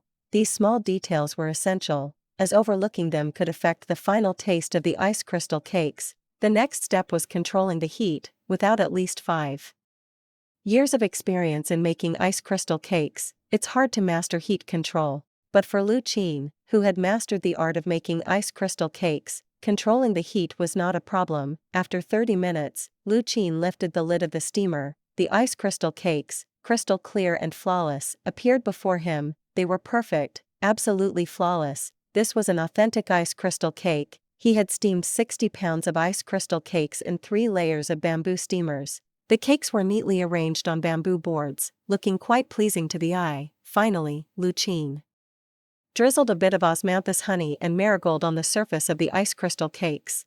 After cooling, the ice crystal cakes were complete. Lu Qin picked up a piece and took a bite. The taste was very unique at first, cool and sweet, followed by a rich, distinct flavor after chewing a bit. The ice crystal cakes had a unique flavor and clear layers, leaving a lingering taste that was unforgettable. It could easily surpass any Western cake or dessert. Lu Qin packed the ice crystal cakes into transparent plastic boxes, each containing half a pound. The price was 25 yuan per box.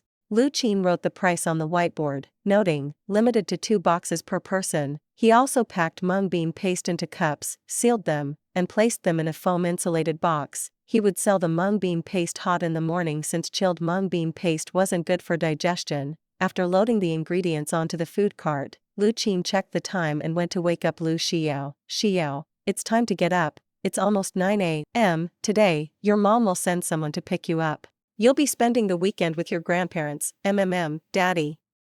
In my dream, I was eating ice cream, but when you called me, it disappeared. So, Daddy, you need to make up for it and give your little cutie a chocolate-flavored cone. Let's see how you behave. You need to be good and not cause trouble at your grandparents' place today. Lu Qin pinched the little one's nose. Daddy, can I come back early? I'll miss you. Sure, I'll pick you up tomorrow at 3 p.m. Yay! Lu Xiao jumped up, hugged Lu Qin, gave him a little cheek rub, and then started brushing her teeth and washing her face. Breakfast was fried eggs, ham, and oatmeal. The little one ate her fill. A few minutes later, a Bentley pulled up outside. Lu Qin handed the little one 3 boxes of ice crystal cakes to take with her. Daddy. What's this? It's ice crystal cake. 1 box is for you. Keep it for yourself, and the other 2 are for your grandparents. Ice crystal cake? The little one looked at the transparent and delicate cakes in the box, excited. Daddy, can I try it now? It must be delicious. Lu Qin gently held her hand down. You just had breakfast. No eating now, maybe later, okay. The little one nodded obediently. If she opened the plastic box, she wouldn't be able to resist eating it. Lu Qin thought for a moment and grabbed another box. This one is for your mom. Oh. The driver took the boxes of ice crystal cake and gently guided Lu Xiao into the car, protecting her head as she got in. He respectfully said to Lu Qin, Mr. Lu, I've picked up Miss Xiao. The chairman and his wife haven't landed yet, so I'll take her to Miss Shen first. Alright. Lu Qin nodded at the driver. Daddy, bye. Don't forget to think of me. I will. Goodbye, Xiao. Watching the Bentley drive away, Lu Qin turned back, got on his tricycle cart, and headed towards Sunshine Elementary School. 15 minutes later, the tricycle cart arrived at the school gate. The school doors were shut, and the campus was empty, with no students attending school. Most of the breakfast stalls were missing. It was the weekend, and the nearby residents were just waking up. Some were walking their dogs, others were buying breakfast. Without work, people's routine slowed down. As soon as Lu Qin set up his stall, a customer approached. Good morning, boss. I've been waiting for your stir-fried noodles. Give me 3 portions with eggs, ham, and lean pork. Alright, coming right up, boss. Do you have mung bean paste today? Yes. It's in the foam box on the right. Feel free to help yourself. Okay. 3 cups of mung bean paste as well. While stir-frying, Lu Qin hung up a small whiteboard displaying the menu. One customer glanced at it and noticed ice crystal cakes priced at 25 yuan a box. With a purchase limit. Boss, you've got something new today, huh? Ice crystal cake? Where is it? In the large box on the left. Freshly made this morning. 25 yuan a box. That's a bit pricey. Lu Qin smiled and explained. Ice crystal cakes take a lot of effort and time to make, so they're a little more expensive, but they're worth it. The customer didn't doubt the quality. The stir-fried noodles and mung bean paste were top-notch, so the ice crystal cake must be equally good. I'll take a box to try. While Lu Qin stir-fried the noodles, the customer bent down to grab a box. The delicate and beautiful ice crystal cakes lay in the transparent plastic box. The customer couldn't help but praise. Ice crystal cake, right? I've never had it before, but it looks great. I'll give it a try. Carefully picking up a piece, it was so exquisite that the customer hesitated to take a bite. He brought it close to his nose, the fragrance of flowers mixed with the scent of rice wafting into his senses, hitting him deeply. So fragrant. Finally, the customer took a bite, and the soft, sweet texture immediately lit up his face. Delicious. So sweet. Excited, the customer was thrilled by the unique texture and flavor of the ice crystal cake. Savoring the taste, he had never eaten such a delicious dessert before. These cakes weren't even refrigerated, but they still have a cool, refreshing sensation. How amazing. I'll take 2 more boxes, boss. Sorry, the ice crystal cakes are limited. 2 boxes per person maximum. They're limited. Okay, I'll take 1 more then. Slightly disappointed, the customer scanned to pay. The WeChat wallet notified Lu Qin of a 99.5 yuan deposit. The customer hurried off with the food, eager to share the tasty treats with his family. After the first customer left, more quickly gathered. These were all people who had enjoyed the stir-fried noodles the day before. They had been thinking about that delicious taste ever since. Good morning, boss. 2 portions of stir-fried noodles, fully loaded. My favorite stir-fried noodles. 1 portion, please. And a cup of mung bean paste. Boss, you're finally here. I came down at 8 a.m., but you weren't here. I thought you weren't coming. Quick, give me 3 portions of stir-fried noodles, fully loaded with extra chili. Hey, boss, what's this ice crystal cake on your board? Is it good? Lu Qin packed up some fresh stir-fried noodles and handed them to a customer. Then he brought out a dozen boxes of ice crystal cakes and stacked them on the counter. These are ice crystal cakes. They taste amazing, but they're limited to 2 boxes per person. All the customers in line looked eagerly at the ice crystal cakes on the counter. The crystal clear cakes looked like art pieces made of crystal, with an incredibly appealing appearance. Is this ice crystal cake? So delicate and beautiful. It does look good. 25 yuan a box, and only 2 boxes per person. I've had osmanthus cake and mung bean cake before, and they were pretty good. I wonder if Boss Lu's ice crystal cake is just as good. There's no label or date on the box. Is this some kind of unregulated product? Are you dumb? Boss Lu makes these himself. He's not reselling something from elsewhere. At that moment, Lu Qin looked up and explained, these ice crystal cakes were made fresh this morning. the main ingredient is glutinous rice, and it's entirely handmade with no food additives. You can rest assured, I trust Boss Lou on this. Just look at how clean and sanitary his cart is. All the ingredients are covered with cloth. And there isn't a speck of grease on the counter. Exactly. I never used to eat from street vendors, but I tried his stir-fried noodles because of how clean it looked, and now I'm hooked. Enough talk, Boss Lou. I'll take 2 boxes of ice crystal cake, first come, first served. I'll take 2 as well. Better act fast, or they'll be gone. I'll take 2 boxes too. About 10 customers bought the ice crystal cakes, scanning and paying one after another. The sound of payments being received through Alipay and WeChat wallet kept chiming, while stir-frying noodles. Lu Qin listened to the notifications, knowing that no one was eating without paying. Some customers couldn't wait to open the box as soon as they got it, eagerly taking a bite of the cake. The texture of the ice crystal cake was soft and chewy, giving a pleasant experience with each bite. One customer was amazed and exclaimed, "So chewy, soft, sweet, and delicious. It's so good it makes me want to dance to beat it." He even got goosebumps. Other customers couldn't hold back and opened their boxes to taste the ice crystal cake. After the first bite, their reactions were all the same. Astonishment, delight, and then goosebumps. Oh my. This ice crystal cake is out of this world delicious. Forget osmanthus cake, mung bean cake, or crystal cake, those are nothing compared to this ice crystal cake. I used to only eat Western desserts like tiramisu and cheesecake, but this ice crystal cake, I won't say anything else, but I can't believe I used to be so obsessed with foreign desserts. Our country's ice crystal cake is the real deal. This ice crystal cake is amazing. The girl I've been chasing would definitely love it. Boss, don't limit the quantity. 2 boxes aren't enough, can I buy one more?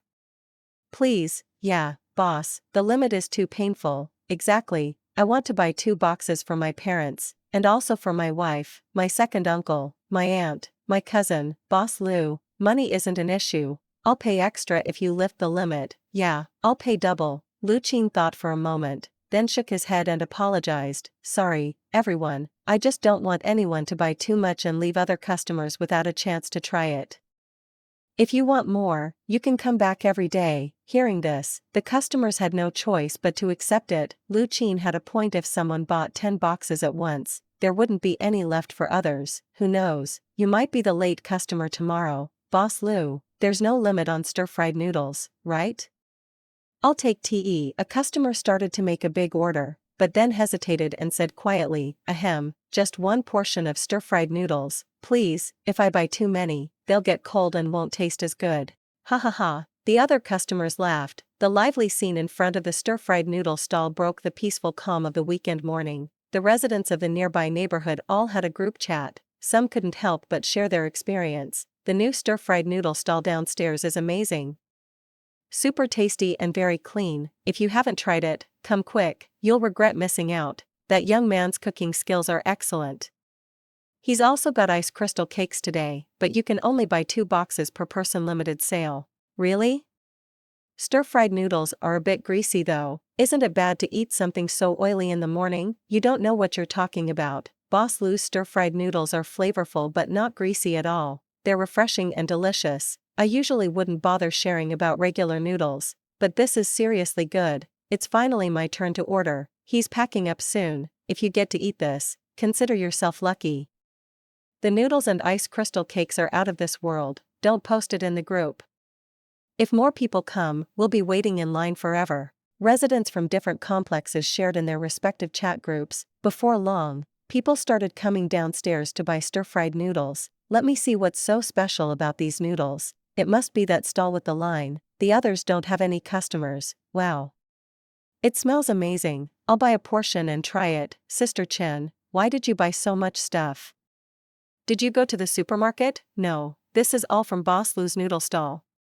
4 portions of stir-fried noodles, 2 boxes of ice crystal cakes, and 8 cups of mung bean paste. That's a lot. You don't understand, the ice crystal cakes are limited. If I could, I'd buy 3 more boxes to keep in the fridge. Enough chatting, my husband and kids are waiting for these noodles. Not far away, the stall owners selling flatbread and stuffed pancakes looked on enviously, compared to their stalls. With only 1 or 2 customers, Lu Qin's stir-fried noodle stall had a line of over 10 people. Comparing themselves to him would only make them furious. In just half an hour, Lu Qin sold out more than 200 cups of mung bean paste. There were only 50 portions of stir-fried noodles left, and only 6 boxes of ice crystal cake remained. Grandpa Ge and a few neighbors arrived, each ordering stir-fried noodles. They also wanted mung bean paste but were disappointed to find it had sold out. Mung bean paste sold out so quickly, what a shame. Grandpa Ge's eyes lit up when he saw the ice crystal cakes. Little Lu, what's this? Ice crystal cakes, a new product. Taste samples? There are only a few left. Lu Qin smiled and said, I've already sold over 100 boxes today. Wow. You should have told me sooner. I'll take all the boxes left. Grandpa Ge, being sharp, knew that if over 100 boxes had sold, these cakes must be delicious. Plus, they looked amazing. Hearing Grandpa Ge say that, the other elderly neighbors weren't too happy. Old Ge, be fair. Exactly, we've been neighbors for years, and you're buying all the cakes.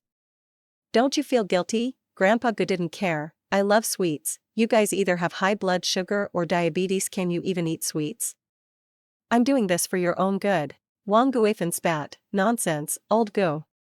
You just want to hog all the ice crystal cakes for yourself. Lu Qin chuckled and shook his head. No need to argue. Everyone, there are 6 boxes left, and there are 9 of you. I'll divide the cakes into 9 portions, so each of you can have one. Look at that. Boss Lu is fair and just. How much is a box? It was originally 25 yuan per box. Let's say 20 yuan per box now. That's a bit expensive. Expensive.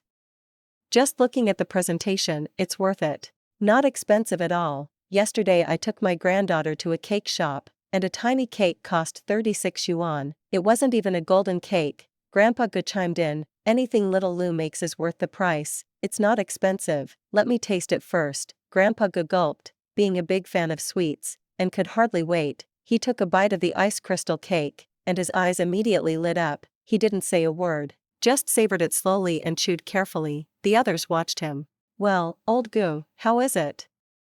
Is it good? Of course it's good.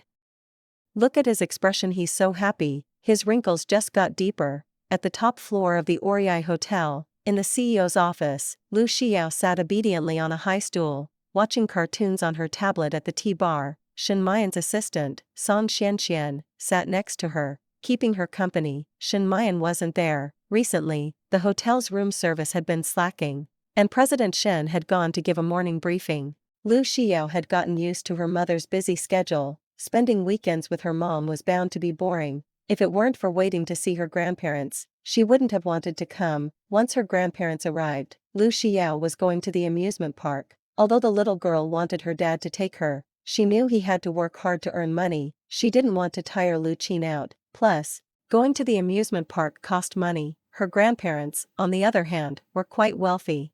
After watching Frozen for about 10 minutes, Shen Mayan pushed open the door and entered the office, followed by 4 middle-aged men, likely department managers. In a rush, Shen Mayan walked over to Lu Xiao, patted her on the head, and apologized. Xiao, mommy has a bit more work to do. I'll come with you later. Be a good girl and keep watching your cartoons. If you need anything, just ask Sister Song. Got it? Lu Xiao nodded mechanically. Song Xianxian, stay with Xiao. Understood, Song.